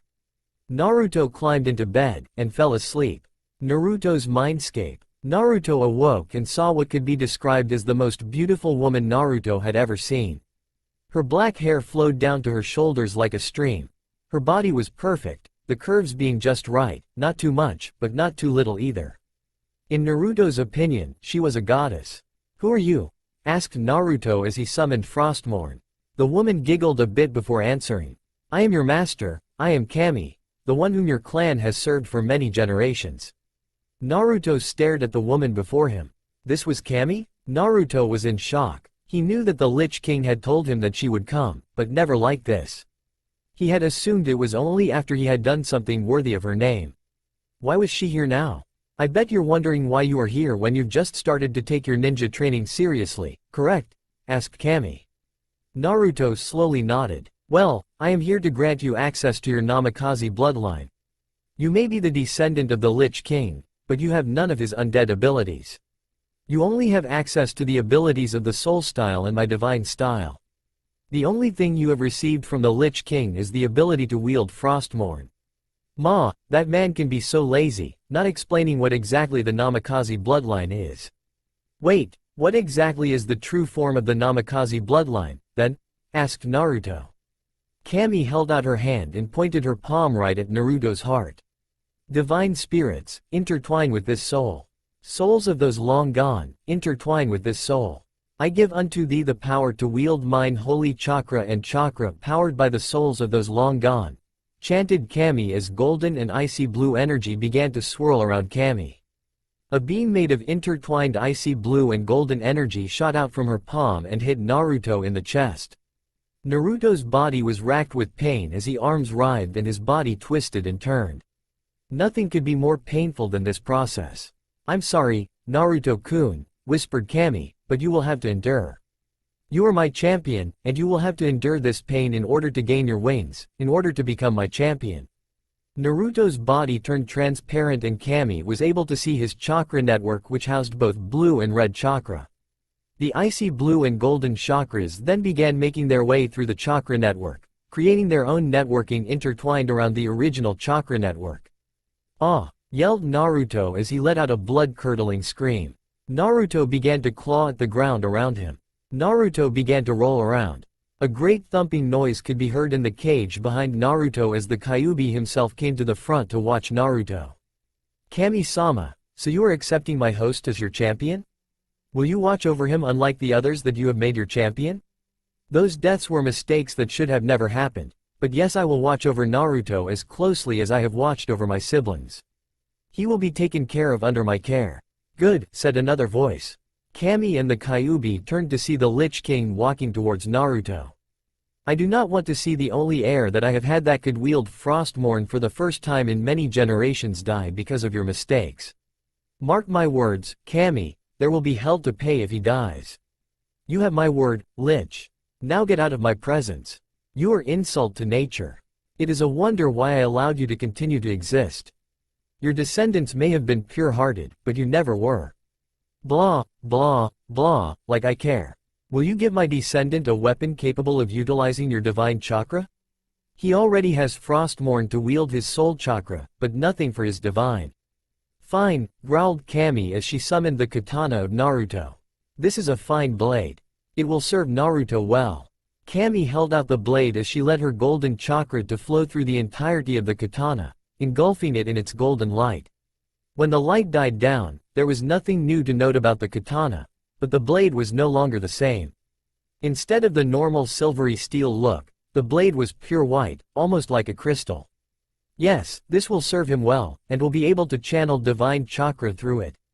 But, you want to know if he will grow arrogant with the amount of power he will have at his disposal, correct? Asked the Lich King. Like how I did when I got that amount of power. Yes, but unlike you, he had a heart incapable of evil. He will not be corrupted, said Kami as she watched Naruto's body writhe in pain. He will become great. My champion will be the savior of this world. The world will change because of his actions.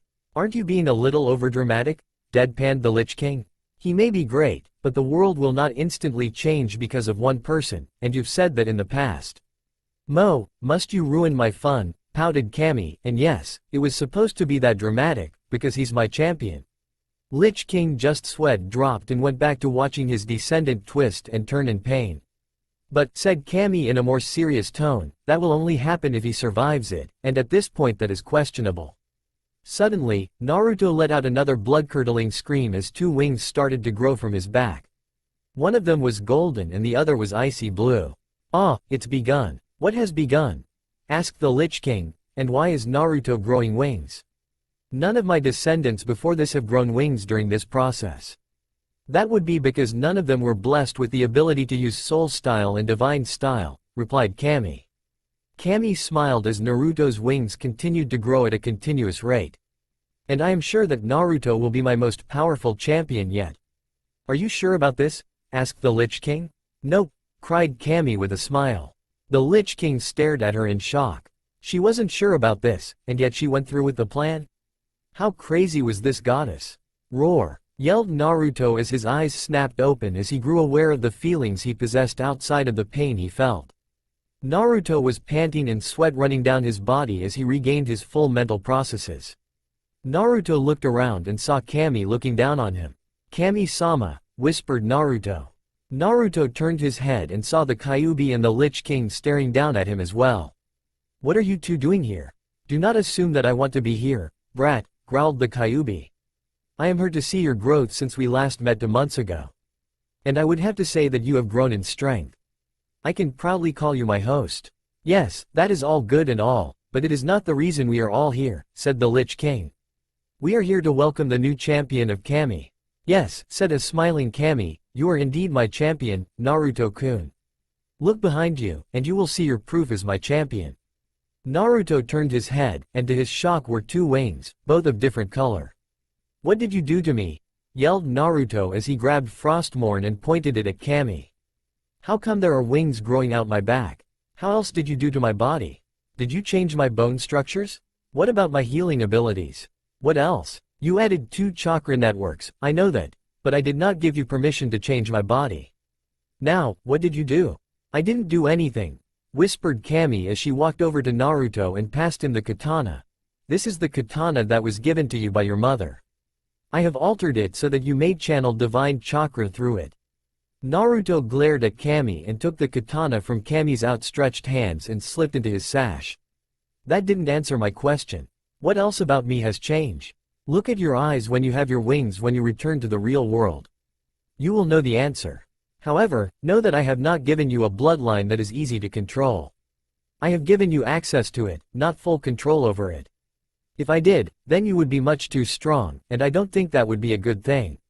No, you will have to learn to control your bloodline on your own. But I will tell you how to retract your wings. You just have to imagine them being retracted, but you also have to will the wings to retract. The same thing will have to be done to extend them." "Fine," growled Naruto, "but I won't be as trusting next time. I did not ask to be changed into this champion of Kami. I just wanted to be a ninja of Konoha. But seeing as how they are now a part of me, I might as well practice with them, unless you can remove them." "No, unfortunately, they are permanent," said Kami sadly, forgetting again to take into account the feelings of the recipient. "I am sorry, Naruto-kun. Save your breath for someone who cares. Right now, I am mad at all of you. I did not want to be changed into some angel. I wanted to be human. I may have been a host, but at least I was still human. Now, I am no longer that. Are there more of my kind?" "There is, but what?" yelled Naruto. "The other is an enemy, belonging to the clan that is directly opposed to yours. There are only 2 of you, and the one that is your counterpart will not show you any mercy." "Fine," growled Naruto. "I'll be practicing flying in here if you don't mind." Naruto flexed his wings and started to beat his wings experimentally, trying to take off and float in the air. After a few minutes, Naruto was finally able to figure out how to beat his wings so that he would begin to float in the air. As soon as Naruto was able to begin floating in the air, Naruto leaned forward, but as soon as he did so, Naruto fell to the ground. "Damn," grumbled Naruto from the floor. Naruto picked himself up and began to float back up into the air. Once he had gained significant altitude, Naruto tried leaning forward, but this time, trying to keep his balance even on both sides. As he did this, the 3 that Naruto had yelled at watched on in silence. Naruto had long since passed the threshold of pain that he once had, but he still wasn't recovered, and shouldn't be training right now, but they couldn't stop him even if they wanted to. Nothing they could say would persuade Naruto to stop what he was doing. Soon though, Naruto began to glow, signaling he was waking up in the real world, and was now time for him to disappear from the mindscape. Real world. Naruto's eyes snapped open in bed as he awoke from his mindscape. Naruto slowly got out of bed, and took off his shirt before walking over to his bathroom and looking in the mirror. In the mirror, he saw his normal self. Naruto then began to concentrate hard on his body, and imagined the wings coming out of his shoulder blades. Soon, the left golden wing began to emerge, before snapping out to its full length. Naruto then did the same with his right icy blue wing, which also snapped out to its full length. As he did so, Naruto noticed that his left eye had turned golden, and his right eye was now icy blue instead cerulean blue. After retracting his wings, Naruto began pulling on his clothes. First he put on his white weighted pants and shirt, before using an orange sash to keep his pants up. Naruto then placed his ninja pouch on his left hip. Naruto opted not to take Frostmourne, leaving it in the frozen block of ice and embedded in the floor. However, Naruto did take his Bakken with him before heading towards the team training ground. First, Naruto created a group of 50 clones to work on ninjutsu, another 50 to work on barriers using the scrolls from the Namikaze mansion, another 50 to work on chakra control, and another 50 to work on sword work. Naruto, himself, began to work on his taijutsu using the trees as his target for practice. Naruto was punching, weaving, kicking, using his special taijutsu techniques on the tree, beating the entire thing up. "What is going on here?" came a voice from behind Naruto. Naruto looked and saw Sasuke, astounded by the amount of clones that were doing work. "Hello Sasuke," said Naruto as he continued to punch and kick the tree, "I see you are already here. What you see before you is the method of my training, a method that will only work for me." "What do you mean?" "What I mean, Sasuke, is that the clones that you see doing all these exercises are actually solid clones of me. These solid clones can do anything on their own, and have their own chakra network. Anything that they do, I get their memories of. For example, if one of my clones did chakra control and mastered it, when it dispelled, I would then be able to do it as well." However, asked Sasuke, apprehensive as to what Naruto would say next.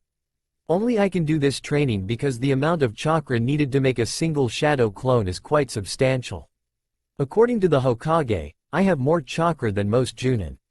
"What? That is impossible," yelled Sasuke. "Actually, Naruto is correct," said a voice. The real Naruto and Sasuke turned to see Kakashi walking through the field of Narutos with Sakura while holding 2 large bags. "Naruto actually has more chakra than I could ever hope of having. And if he is able to gain a fine control over that chakra, he will monstrous strength, but that is neither here or now. The first thing that we will be doing is some training while doing some D-rank missions." No, yelled Naruto, "Please Kakashi-sensei, don't make us do those missions. They are horrible and deadly. They are the bane of a genin. Don't make us suffer through them." "Oh, and what do you know about them?" asked Sakura. "I did some over the 2-month break to get some extra money. Let me tell you, cleaning out the Inuzuka dog kennel is not very fun," cried Naruto as the memories assaulted his mind. "Please Kakashi-sensei, let us skip to C rank." How about, no. You will be doing D ranks along with your fellow teammates. "Now, before we go, I have 5 gifts for all of you," said Kakashi as he dropped the contents of whatever he was carrying in his bags. In the left bag were 3 weights. In the right bag were 12 weights. Each of you take 1 from the left pile and put it on your waist. Take 4 from the other pile, and put 1 on each limb. For the legs, put it on your shin, for the arms, put it on your forearm. The genin nodded each and began to place each weight on the specified location. "Kakashi-sensei, is this supposed to weigh anything?" asked Naruto. "I don't feel anything." Are you wearing weighted clothing, Naruto?" "Yeah, why? How much on each limb?" "A little more than 100 pounds. Sensei," replied Naruto. "Why, how much did the weights weigh?" 20 pounds. "Okay, come here, I need to increase the weight."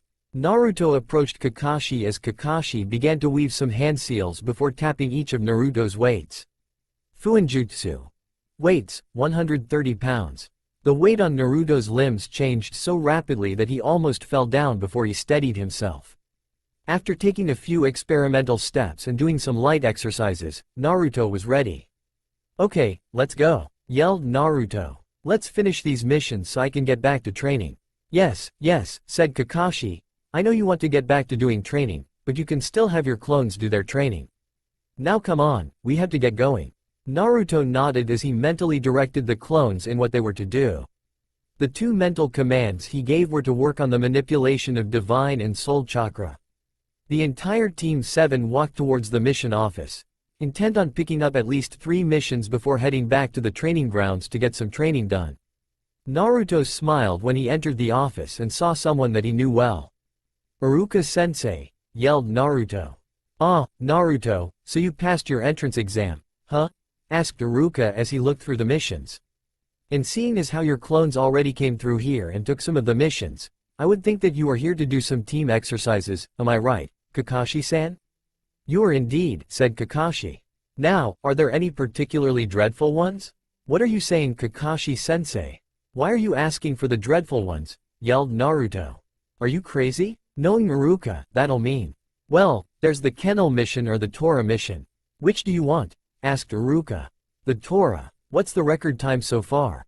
Let's see. Well, Naruto set the time a few weeks ago with 1 hour and 45 minutes on his own. I wonder if he'll be able to do that again or less with a team, or will they just slow him down? Well, here you go, said Iruka, handing Kakashi the scroll. Actually Iruka, give me the other one as well. I think I'll have my team do both of them. It'll be a good way to get them more workable with each other. Naruto stared in terror as Kakashi accepted the other scroll as well. Naruto started to cry anime tears. No, whispered Naruto. How could you, Iruka-sensei? You've doomed us. Yeah, said Iruka, it'll help you. Now get going. I had to do the same thing when I was a genin, and I survived, so you'll be able to do it as well. Naruto stared at Iruka with a look of despair as Sakura dragged him out of the mission office. Naruto was still in shock. What had he done to deserve this cruel fate? He was fine with letting his clones do it because he wasn't the one actually doing it, but now? Kakashi smiled as he watched his cute little genin try to figure out a strategy to capture the demon cat known as Tora, which had haunted many generations of genin, even going back to the time of the Yondaime Hokage's time as a genin. They now had found the location of the demon cat Tora. So, Naruto, do you have a plan for capturing this beast? Asked Sakura. Could you use a barrier to stop Tora from moving so that Sasuke or I can grab her? Yes, I do. Sasuke, take this, said Naruto, handing a tag over to Sasuke. Place this on Tora and channel some chakra into it. It will temporarily paralyze Tora long enough for us to place her back in the hands of Lady Shinji. Naruto whipped out 2 tags and threw them into the air. Swallow whip. The 2 bird-like creatures flew up into the air to watch Tora's location. Naruto then placed 2 seals on either end of the alleyway that Tora was occupying before walking into the alley. Hey, cat, yelled Sakura, distracting Tora from Naruto while Naruto began forming hand seals and the tags began to glow golden. Fuinjutsu. Kekai, rectangular barrier, cried Naruto. The glowing tags began shooting beams at the other tags before encasing the entire alleyway in a golden barrier. Sasuke landed in the alleyway behind Tora just as the barrier had closed. Now it was all a matter of getting the damn seal onto Tora. Sasuke began chasing the damn cat with chakra-induced super speed, but was still not fast enough to get the tag on the cat. Sakura, a little help? Cried Sasuke.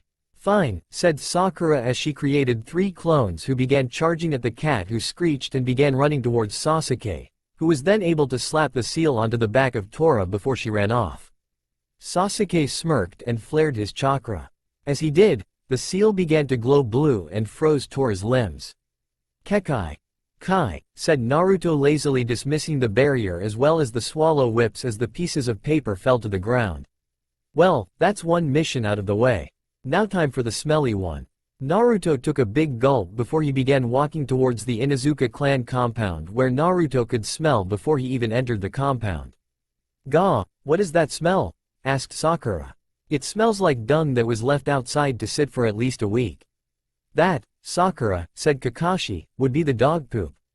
And you and your team gets the honor of cleaning it out for the Inuzuka clan. If looks could kill, then Sakura would have killed Kakashi. Now, don't give me such harsh looks. It's not good for you. Now get cleaning. Naruto sighed before turning to his teammates.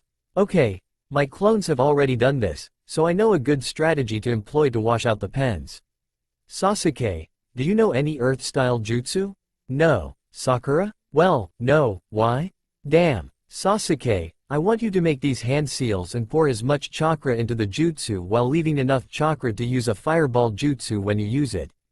Sakura, you need to get the dogs out of the kennel. Once they are out of the kennel, Sasuke, you will use that jutsu to create a wall between the dogs and the kennel. The jutsu is called Earth Style, Stone Wall. Understood, but what will you be doing?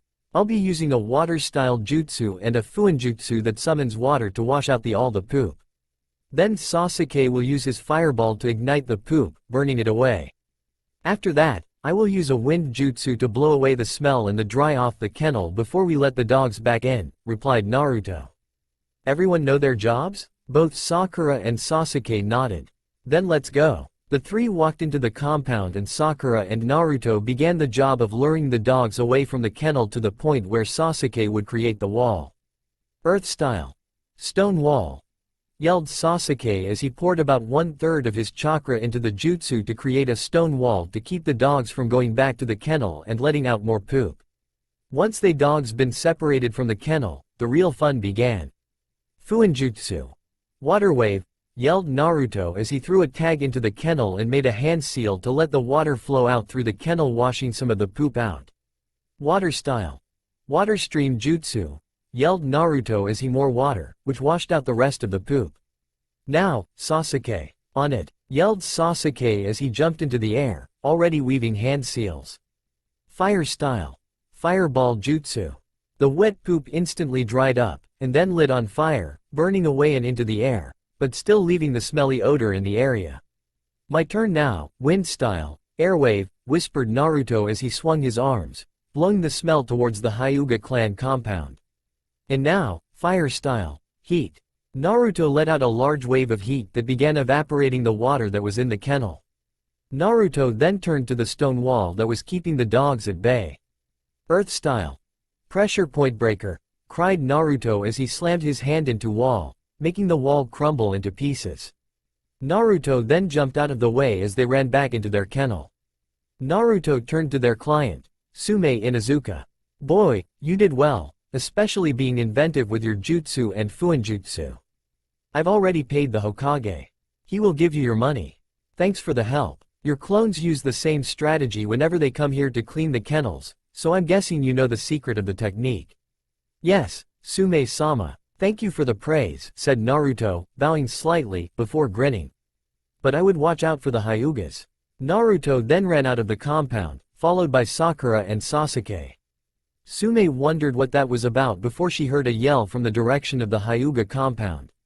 Inuzuka. Crap, so that's what he meant, said Sume as she made herself scarce. Hokage's office. Okay, so you guys completed all the missions that you chose today. Unless you'd like some D-rank missions. No, yelled Naruto. No, no, no. I do not want to have another one of those. Those missions can hardly be called missions. They are like chores or busy work. Fine, then leave, Naruto, said Iruka. You guys don't have to do any more missions. Go back to your training. Naruto smiled and leapt in joy before running out of the mission office. Sasuke just stared at Iruka before leaving to follow Naruto. Naruto arrived at the training ground to see that his clones were still working hard. He could also hear his teammates and sensei arrive behind him. Everyone, disperse in groups of 5 with a 20-second interval between each group dispersion. I don't want a headache like last time you guys decided it would be a good idea not to follow my orders. Yes, boss, yelled the clones as they began to disperse. Naruto closed his eyes as he began to assimilate all the information in his brain from the clones' memories. After waiting for 13 minutes, Naruto had finally processed all the information. What is he doing waiting there for 13 minutes? Asked Sakura as Kakashi made her run around the training field. Is he in shock? No, said Kakashi as he and Sasuke ran along with Sakura. He is waiting for all his clones to disperse so that he can gather all the memories that they had gathered. That is the key element of the shadow clones, and with Naruto having the amount of chakra he has, it is the perfect tool for Naruto's training. What the perfect tool for my training? Asked Naruto as he came up behind the three. Nothing, just talking how the shadow clones are the perfect way for you to train. Now, we are all running to get our physical shape up. Well, you're probably much better off than the rest of the team, but you still need to do this with us. Naruto nodded and continued to run with the others. 2 weeks later. Got you, yelled Naruto as he grabbed a cat and restrained her using a paralyzing tag. Sasuke, catch. Naruto threw the cat at Sasuke, who passed the cat to Sakura, who confirmed the target with Kakashi before they all began walking back to the mission office. It had been 2 weeks since the formation of their team, and already they had done 50 D-rank missions, and all of them were sick of them. Here you go, said Sakura as she passed the cat to Fire Lady Shinji. The Fire Lady then handed a sack of coins to the Hokage, who passed it over to Iruka to count out the pay for the 3 genin who had done it. Okay, so Team 7, now that you have finished that mission, you can take another D rank. You can wash the Inuzuka kennels, You can walk Sahashi-san's dogs, you can. No, yelled Naruto, we've been doing these D-ranked missions for the past 2 weeks, and we've exceeded the amount of missions to get a C-ranked mission. I want one. Yes, Hokage-sama, said Sasuke, while I will not express it like Naruto did. I too am getting sick of just doing D-ranked missions, so I would like to ask for a C-ranked mission. Agreed, said Sakura. These D-ranked missions are getting real old. Please, Hokage-sama. The Hokage regarded the team with jaded eyes. Kakashi, what do you think? And depending on the mission, I may send another team with you. Kakashi sighed and closed his book before he answered. Hokage-sama, said Kakashi, while this team hasn't been around for a long time, their exceptional teamwork and individual skills make them a match for any seasoned genin team. That doesn't answer the question, said Sarutobi. Are you supporting their decision to participate in a C-rank mission? Or are you against it? I, Kakashi Hitaki, sensei of Team 7, put my full support behind their request for a C-rank mission, said Kakashi as he smiled. But which team would we be paired up with? If you can defeat any of the other genin teams that graduated from the academy at the same time as Team 7, then you may go on your own. Now, which team would you like to face? Asked Sarutobi. Naruto looked at his teammates and they both nodded. Team 8, we will face and destroy Kiba Inuzuka, Hinata Hyuga, and Shino Aburum, declared Naruto. Hee, as if you could defeat us, yelled a voice. Naruto turned his head to see Kiba walk in through the door. I quite agree with my student, said Kurenai as she too walked in. Kakashi's team isn't strong enough to defeat my team, but I will gladly allow them to try. Very well, said Sarutobi. Iruka-kun, will you please oversee this battle? You will be the ref for the battle. I want it to be a 3-on-3 battle. Use the Chunin exam rules for the fight. Yes, Hokage-sama, replied Iruka as he stood up. We will be going to Training Ground 7, are all of you ready? No, said the blonde ninja. I need to get something from my apartment before we begin. I'll be at the training ground soon. Naruto dashed out of the mission office and headed back to his apartment where he grabbed the leather binding and attached it to his back. Naruto then grabbed Frostmourne from the icy block before slipping the blade through the leather bindings. Naruto left the Bakken in his sash though. He was still used to the weight of the Bakken, and hadn't used his katana in practice yet. When Naruto arrived, his teammates and Team 8 were ready with Iruka standing to the side. Naruto nodded at Kakashi who just smiled at his team. This match is between Team 8 and Team 7. Any techniques that do not maim, kill, or are fatal are allowed. I reserve the right to stop this match at any time should I feel the need to. Now, let the match begin. What's the strategy, Naruto? Sasuke, start off with a wide-range fire jutsu. I will bolster it with a wind jutsu, said Naruto as he saw Team 8 running at them. Sasuke nodded and began forming his seals. Fire style. Grand Fireball Jutsu. Wind style. Great Breakthrough.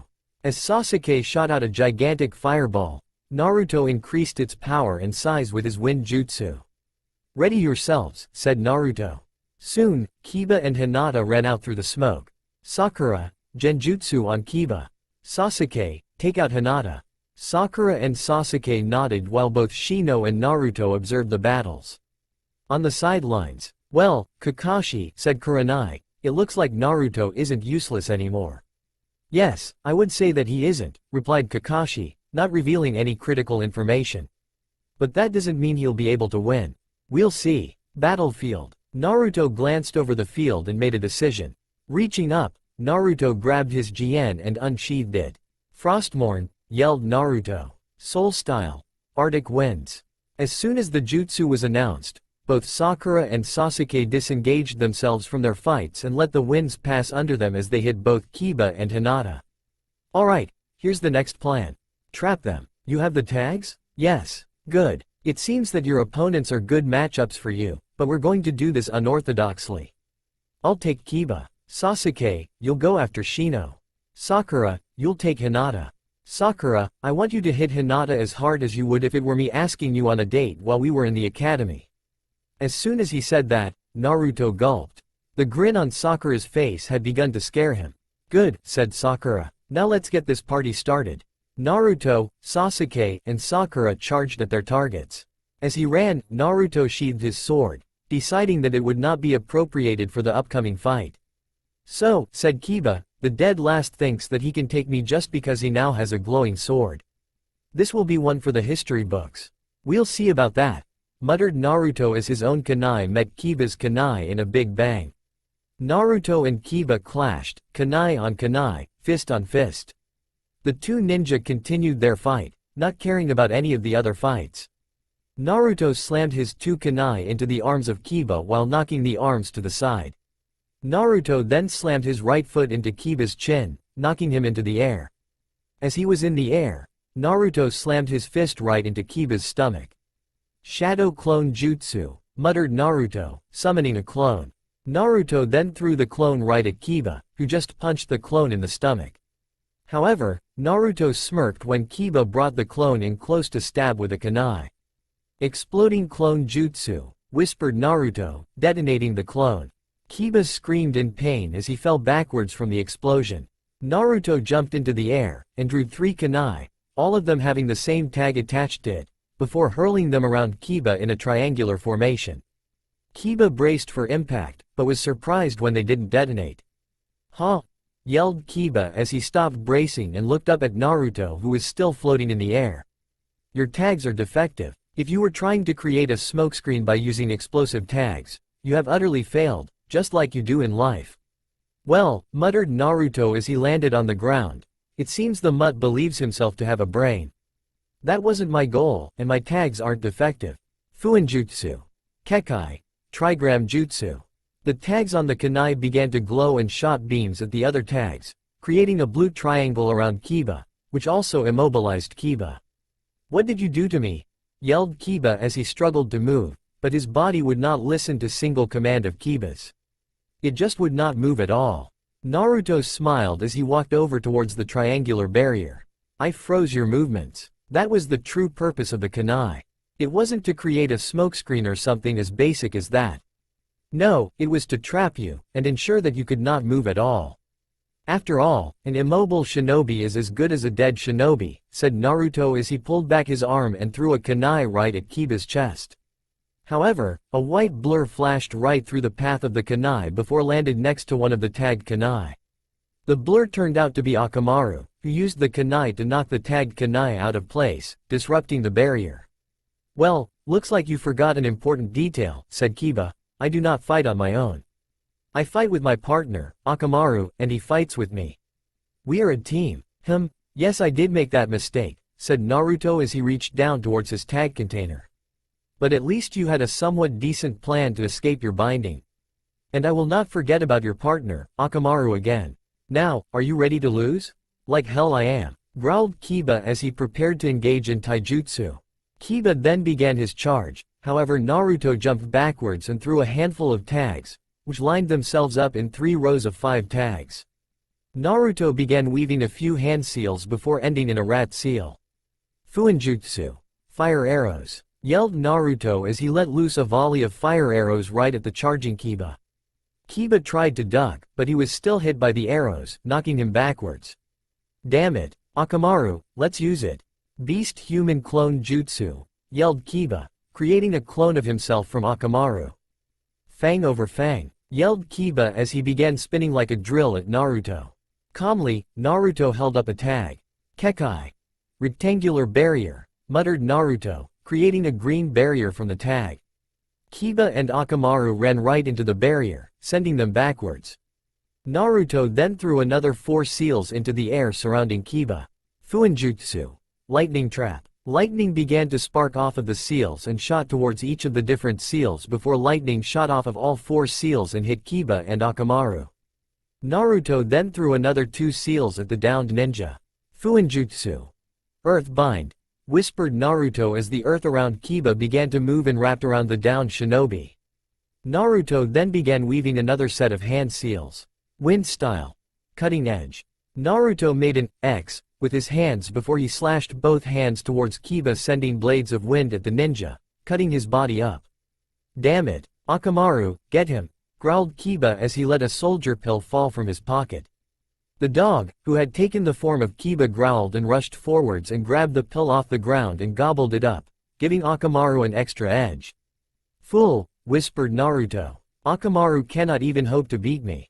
Naruto appeared right behind Akamaru with his hand outstretched in a knife position with lightning sparking off of the hand. Suddenly, a huge gash opened up on Akamaru's body, and he fell before reverting back to his dog form. "Akamaru!" yelled Kiba from the ground. Naruto stared at him with no emotion on his face, just a neutral, blank look. Naruto looked at his teammates and saw that they too were wrapping up their fights. "Kekai. Paralysis," muttered Sasuke as he finally got a good hit on Shino, slapping the tag onto Shino as he formed a rat seal to activate the tag. Just as Shino was about to use his Kikai to remove the tag, his entire body froze up and Shino fell to the ground. Naruto looked over to Sakura and the same thing had happened. "This match is over," declared Iruka, seeing as how none of the Team 8 shinobi could move a muscle, let alone fight. "The winner of this fight is Team 7. And as per the Hokage's order, Team 7 will be allowed to go on the mission without the aid of Team 8. Congratulations, Team 7. Iruka nodded to the two Junin sensei before taking out a scroll and handing it to Kakashi. "This is the mission scroll. You will meet the client at the front gate tomorrow at 8 AM. Do not be late. The Hokage will give your share of the next A and S ranking missions that you do to your genin if you even think about being late." "What?" moaned Kakashi as he took the scroll and opened it up to read. "That is so not fair. He can't do that." "Well, he can, and he will," replied Iruka before leaving. "Don't be late, Kakashi." Kakashi growled before reading the scroll that was given to him by Iruka. After reading over the scroll, Kakashi understood what had to be done. "Naruto, Sakura, Sasuke, come here," said Kakashi as he called over the three shinobi. "I know that the object of the competition was to see if we could go on the mission alone, but I would not advise it." "And why not?" asked Sasuke. "Because there is a high chance of meeting a ninja that is stronger than me on this mission," replied Kakashi. "We believe the client is not telling the truth when it comes to the danger. We believe he is shot on money, and therefore is not telling us what the true danger of the mission really is. That is why I believe we should take Team 8. "No, Kakashi-sensei," said Naruto. "This will make it seem like we don't care about whether we won or not. I say we ask a different genin team." "Which one?" asked Sakura. "Team 9, replied Naruto. "But, that one is from last year's genin. Have you even met with them?" "Yes. One of their team members, Lee, is my sparring partner for taijutsu. According to his sensei, we have a similar relationship to what he and Kakashi-sensei have." "Wait, what?" asked Kakashi. "You know about Guy and my relationship?" "Of course," replied Naruto. "I spar with his mini-me. Of course I know about it. So, is that a reasonable request? Or is it not a request that you will take?" "I'll take it. I will inform Guy of the mission tomorrow. Go get some rest. We will have a long day tomorrow. You are to meet me at the front gates at 8 AM sharp. Any tardiness will result in you doing a whole day of intense physical training." "Yes, sensei," yelled the three genin. Naruto turned to his teammates and smiled. "How about we go out to eat? It'll be my treat. We can go to that barbecue place that we went to on the day of our genin exam." Both Sakura and Sasuke nodded their consent. It had been a while since they had gone out to eat. It would be nice to do something together. While they were initially argued like cats and dogs, their team was coming together. "Sure, that sounds like fun. Besides, with all the D-ranked missions and training that we've been doing these past few weeks, I could really use a break," said Sakura. The entire team chuckled at that statement. Out of the entire team, Sakura had been the one who had begun devoting most of her time to training. Like Naruto, she had started wearing weighted clothing in addition to the weights that Kakashi had distributed to the team. The team walked through the village together. Intent on going to Yakiniku-Q, Naruto admired the building for a few seconds before he went inside the building with his teammates and sat down at one of the booths with his friends. "Hello," said one of the servers. "What can I get you today?" Naruto peered down at the menu before making a choice. "We'll have all-around style servings of beef, pork, and chicken. I would like the meat to be half individual pieces and half skewered. As for a drink, I'll take some water." "Anything else in terms of food?" asked the server. "No," said Sasuke, "but I'll take some tomatoes on the side and some water." "Sakura?" asked Sasuke, looking to his female teammate. "No extra food for me," said Sakura, "but I'll also take some water." "Thank you." The server nodded while writing everything down on his notepad before collecting all the menus. After collecting the menus, the server walked over to the front, where he gave the menus to the people who dealt with seating people before heading towards the kitchen. Naruto smiled and leaned back with his hands behind his head. Sasuke-kun. Naruto slid downwards as he recognized the voice. The voice of one of the most annoying people from his graduating genin class, Ino Yamanaka. Naruto turned his head to see Ino enter the grill and was already walking over to sit down when Naruto slammed a seal on the table. Kekai. Rectangular barrier. Growled Naruto as stopped Ino in her tracks with his barrier and more specifically, stopping her team from sitting down with them. Hey, what's going on? Asked Ino. That, Ino, replied Naruto, is a barrier that stops your team from sitting down with us. If I allowed you to, you would be eating our food, and I am not paying for your meal. I am only paying for the meal of my teammates. I don't care if I should be helping you, I don't have the money to waste on you. The only people who I am willing to buy food for are Sasuke, Sakura, Iruka-sensei, Kakashi-sensei, and the old man. And why would us sitting with you be a bad thing? Naruto gave her an "Are you serious?" look as he pointed right behind her, right at Choji. Because you have him, replied Naruto. He would eat me dry, and not pitch a single cent in. No, you'll have to pay for your own food at a different table. Their sensei, Asuma just shrugged, and dragged his team away from Naruto's table and towards an empty booth. As soon as they left, Naruto took the seal off. Naruto, would it really have been so bad as to pay for Choji's meal? Asked Sakura. Naruto stared at Sakura in exasperation. Sakura, I know Choji better than you do. I have eaten with him. Do you remember how I eat ramen? Well, it's hard to forget that, mumbled Sasuke. Yes, well, anyway, when it comes to barbecue, especially eating here, Choji is just like me with ramen. He will not stop eating unless they either run out of food or the person who is paying runs out of money. That is just how he is. And I do not have the money to feed his stomach. Oh, said Sakura as the server walked over with some raw meat on a huge plate and placed it at the edge of the table before he placed a smaller plate in front of each of the genin. Naruto grabbed one of the tongs that were present on the table and used it to grab 3 pieces of beef, pork, and chicken and place it on the charcoal brazier to begin grilling the meat. At the same time, Sasuke placed 3 skewers of beef, chicken, and pork on the brazier. After a few minutes, Naruto used his chopsticks to grab some beef off the grill. So, said Naruto as he put a piece of beef in his mouth, what do you think our mission is going to be? I realize that it won't be one of those fantasies that I used to dream of, but I have no idea what it could be. Did you not listen at all during the academy? Asked Sakura as she pulled a piece of pork of the skewer with her teeth. Iruka-sensei said that most C-ranked missions are either low-ranking escorts or bandit camp decimation. I'm more inclined to believe that our mission is an escort seeing as how we have no experience in killing people, so they probably wouldn't trust us with that yet. Darn, muttered Naruto as he began grilling another piece of pork. I was really hoping that it would be a bandit elimination mission. That would have been fun, and I would have gotten to test what my Frostmourne is when I am to kill someone. You mean, you don't know? Asked Sasuke. Well, I have an idea, but I have never actually seen what Frostmourne does when I actually kill someone with him. It would be interesting to see what happens, said Naruto. I'm kind of hoping that it sucks the souls of people out so that I can use the souls to power my soul jutsu.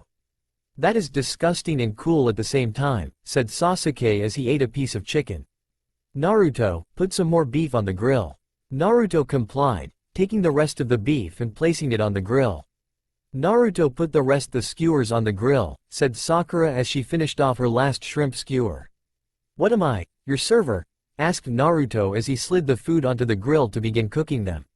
He also slid the rest of the individual pieces of meat onto the grill, and let the pork cook for a few minutes before he grabbed one.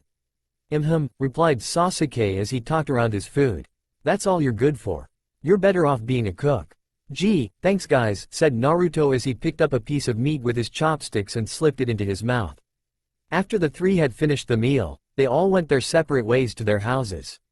Once Naruto had gotten back to his apartment, Naruto began organizing his equipment in preparation for the mission that they would be given the next day.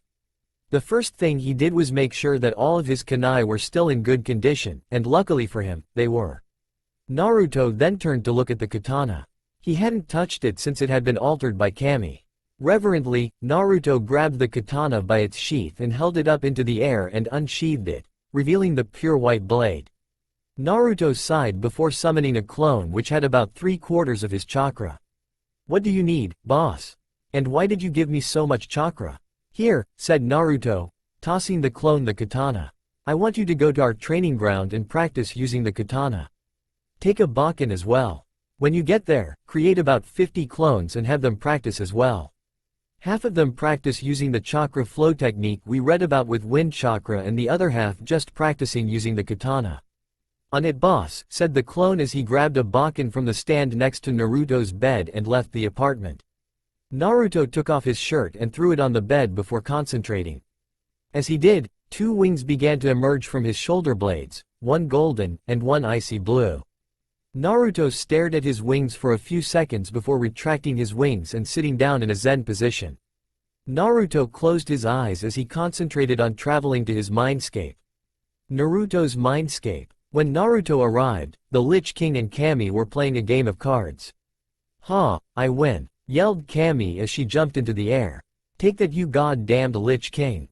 Naruto just stared in shock as Kami began running around the table that the two had been sitting at. Naruto coughed to get their attention. "Oh, you're back," said the Lich King as he stared the cards that were still in his hand and continued to play out the game, even if he had already lost. After getting down to the 5th card, he turned to look at Naruto. "Have you come to yell at us some more?" "No," said Naruto. "I have come to apologize. I said some very inappropriate things this morning, and didn't realize what you were doing was actually to benefit me. I'm sorry. I should not have said them." Naruto got onto his knees and bowed before both beings. Kami looked at her champion with guarded eyes and walked over to Naruto and knelt down to his level. "Naruto-kun, what made you think that we would do anything to harm you?" "Nothing. I just wasn't acting maturely. I lashed out rashly instead of stopping to think about what you had done and the reasons that you would have done it for. If I had, I would have realized that you never had any bad intentions, only good ones." "It is fine," said Kami. "By the way, may I ask what is the name of the clan that are the enemies of the Namikaze?" "Yes, they are known as the Ryodoji. They were once allied with the Namikaze, and they too gained powers from me. However, they decided to defect and try to kill the head of the Namikaze. Because of that, I stripped them of all powers that I had given them. But when I did, they went to another source of power, the Yamata no Orochi. This dragon blessed them with his dark energies before Susanoo killed him. But by that time, the damage was already done. The Ryodoji gained all their powers, only they were now twisted by the dark powers of the Yamata no Orochi.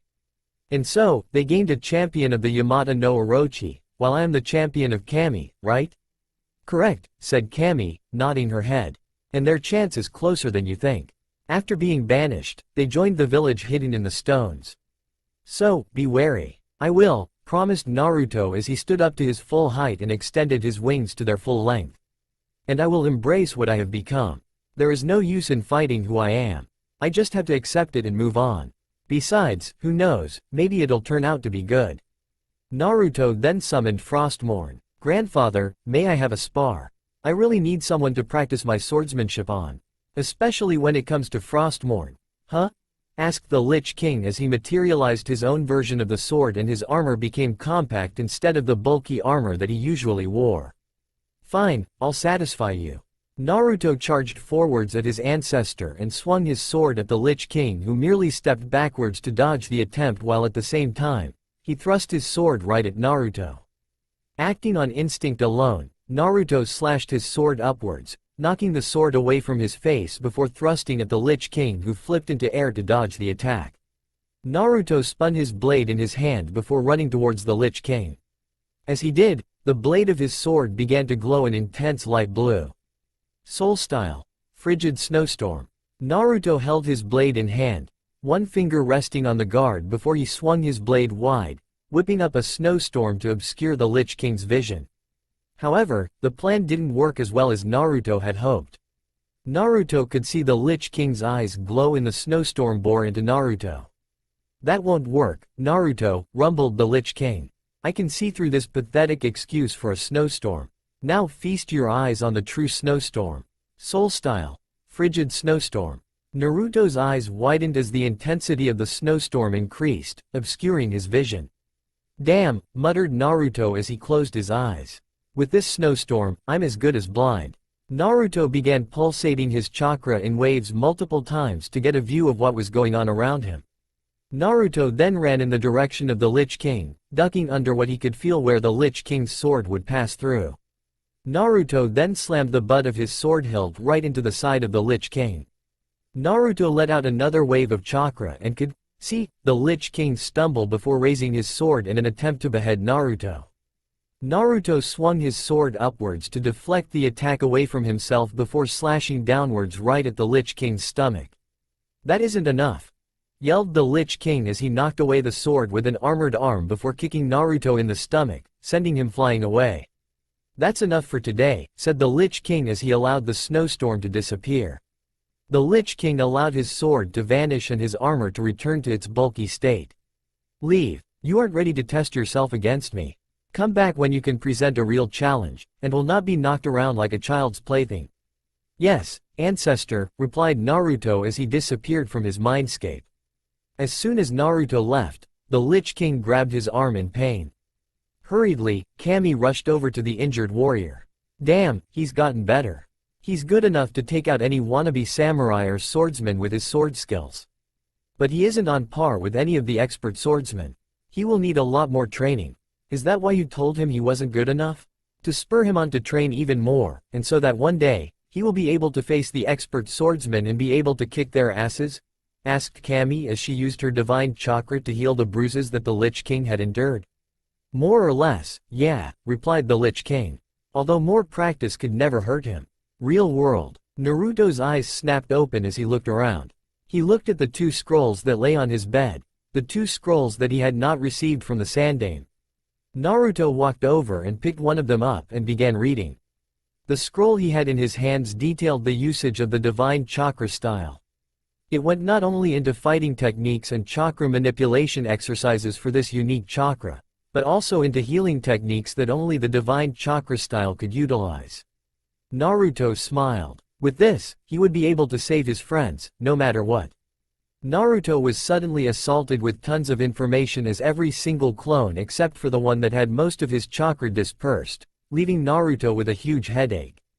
I'm gonna kill that clone when he gets back, mumbled Naruto. They know I hate it when they do it, and what do? They disperse all at once to give me a huge fucking headache. As soon as he had said that, the clone with the majority of his chakra appeared in the apartment, holding out the katana and the bakken. Here you go boss, said the clone with a smile. You should have gained the memories of using the katana, so you will be able to use it in the mission tomorrow. I wish you well. Clone, tell me something. What happens when all the clones disperse at once, and not in small groups? You get a headache. Yes, and do I like headaches? Asked Naruto slowly. No, oh, said the clone before he realized why Naruto was going along this line of questioning. Yes, oh. And now it's time for you to be dismissed, growled Naruto as he unsheathed his sword, cutting right through the body of his clone. After sheathing his sword, Naruto placed it on the ice that held Frostmourne, which encased the katana as well, leaving only the hilt uncovered. Naruto stood up, and grabbed his equipment before leaving to go visit the Wolf Claw weapons store. When he entered, he saw Kazuto Yagami selling some kunai to another customer. Sneaking past the customer, Naruto went right over to the sealing supplies where he grabbed some sealing ink, sealing paper, and some blank scrolls. Naruto walked back over to the cash register, where Kazuto was waiting. Back for more sealing materials? How do you run out of sealing materials so fast? Well, said Naruto, I use them for my fuinjutsu, which I have started using a lot, and of course for my barriers. What do you mean? Asked Kazuto. Could you demonstrate one of your barriers for me? Of course I can, said Naruto as he took out 5 seals from his tag pouch. Now watch. Naruto threw them all into the air before creating the tiger seal to make all the tags to float into the correct place. And now for the main event, said Naruto as he ran through a number of seals before landing on the rat seal. Kekai Jutsu. Barrier of the 4 sea gods. 5-star barrier, yelled Naruto as his barrier began to form.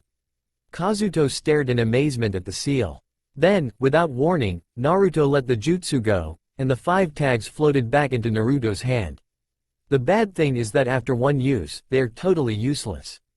It's why I buy so much seal paper because after one use, I can't use it again. I see. Well, have a good day, said Kazuto as he bagged the paper up and pushed Naruto out of the store. Wait, but I didn't. That doesn't matter, said Kazuto. Just go. Next day. Naruto woke up at around 7:30 a.m. the next day and blinked the sleep away. He had stayed up a little longer than he had wanted to draw the seals on his tags. After throwing off his pajamas and his actual clothes on and activating his weight seals, Naruto grabbed his supply scroll, which he had prepared last night, and placed it in his bag. Naruto then strapped Frostmourne to his back and his katana into his sash. Naruto then grabbed some instant ramen, a copy of the Divine-styled Chakra Scroll, the hidden Mitsurugi, and the Soul-styled Chakra Scroll. Naruto then walked out of his apartment, locking it up behind him. When he arrived at the gates, Naruto could see that the both teams were here, excluding the two Junin-sensei. Naruto-kun! Yelled Lee as he ran towards his sparring partner and threw a gigantic punch at the blonde ninja. Naruto grinned as he ducked right underneath the punch, the fist flying right through his hair as Naruto let a punch fly at Lee's stomach, but was blocked by his leg. He then spun around and aimed a kick at Lee's head, which was also blocked by Lee's arm, who threw his own punch at Naruto's head. Naruto twisted and grabbed the fist before hurling the green-clad ninja towards the gate. Nice to see you too, Lee, said Naruto as he grasped his friend's outstretched arm. Your punches have gotten stronger. As have yours, my friend. I am not the only one who has increased in strength since we last sparred. When we get to our destination, if Gai-sensei and Kakashi-sensei allow it, I would wish to have another sparring match with you. That would be nice, replied Naruto. But be ready to suffer another horrifying defeat. You will not be able to win against me this time. So you say, my rival, so you say, said Lee as he clapped Naruto on the back. Ah, look, here comes Gai-sensei and Kakashi-sensei. Naruto turned to see Kakashi being dragged along by an incredibly happy Guy. Yash, it's good to see you all here, said Guy. Now, our mission is to escort our client, Tazuna-san, back to his home in Nami no Kuni, and protect him and his family until his bridge is complete. We are expecting only bandits and such lowlife, but be prepared. There is always a possibility of the mission ranking going up, said Guy as he gestured to the old man wearing straw hat to show the genin who he was talking about. But first, since not all of us have worked together, let's introduce ourselves and say what our specialty is. My name is Sakura Haruno. My specialty is my monstrous strength, but I am capable of doing some genjutsu. My name is Sasuke Uchiha. I specialize in fire ninjutsu and I am capable of using some genjutsu as well. My name is Naruto Uzumaki. I specialize in lightning ninjutsu as well fuinjutsu, both regular and kekai. Yash. My name is Rock Lee and I specialize in taijutsu, yelled Lee. My name is Tenten and I specialize in use projectile weapons, but I am capable of holding my own in close quarters. My name is Neji Hyuga and I specialize in taijutsu. My name is Mike Guy and I specialize in taijutsu. My name Kakashi Hitaki and I specialize in ninjutsu, but I am well-rounded in all other areas. Everyone assimilated the different information, nodding as each person went. Okay, said Kakashi, now that we have that down, we will be deciding on the travel formation. Naruto, Lee, and Sasuke, you three will be at the front in a triangle. Naruto will take point with Lee and Sasuke flanking him. Right behind the three will be Neji, who will be using his Byakugan to look out for any enemies.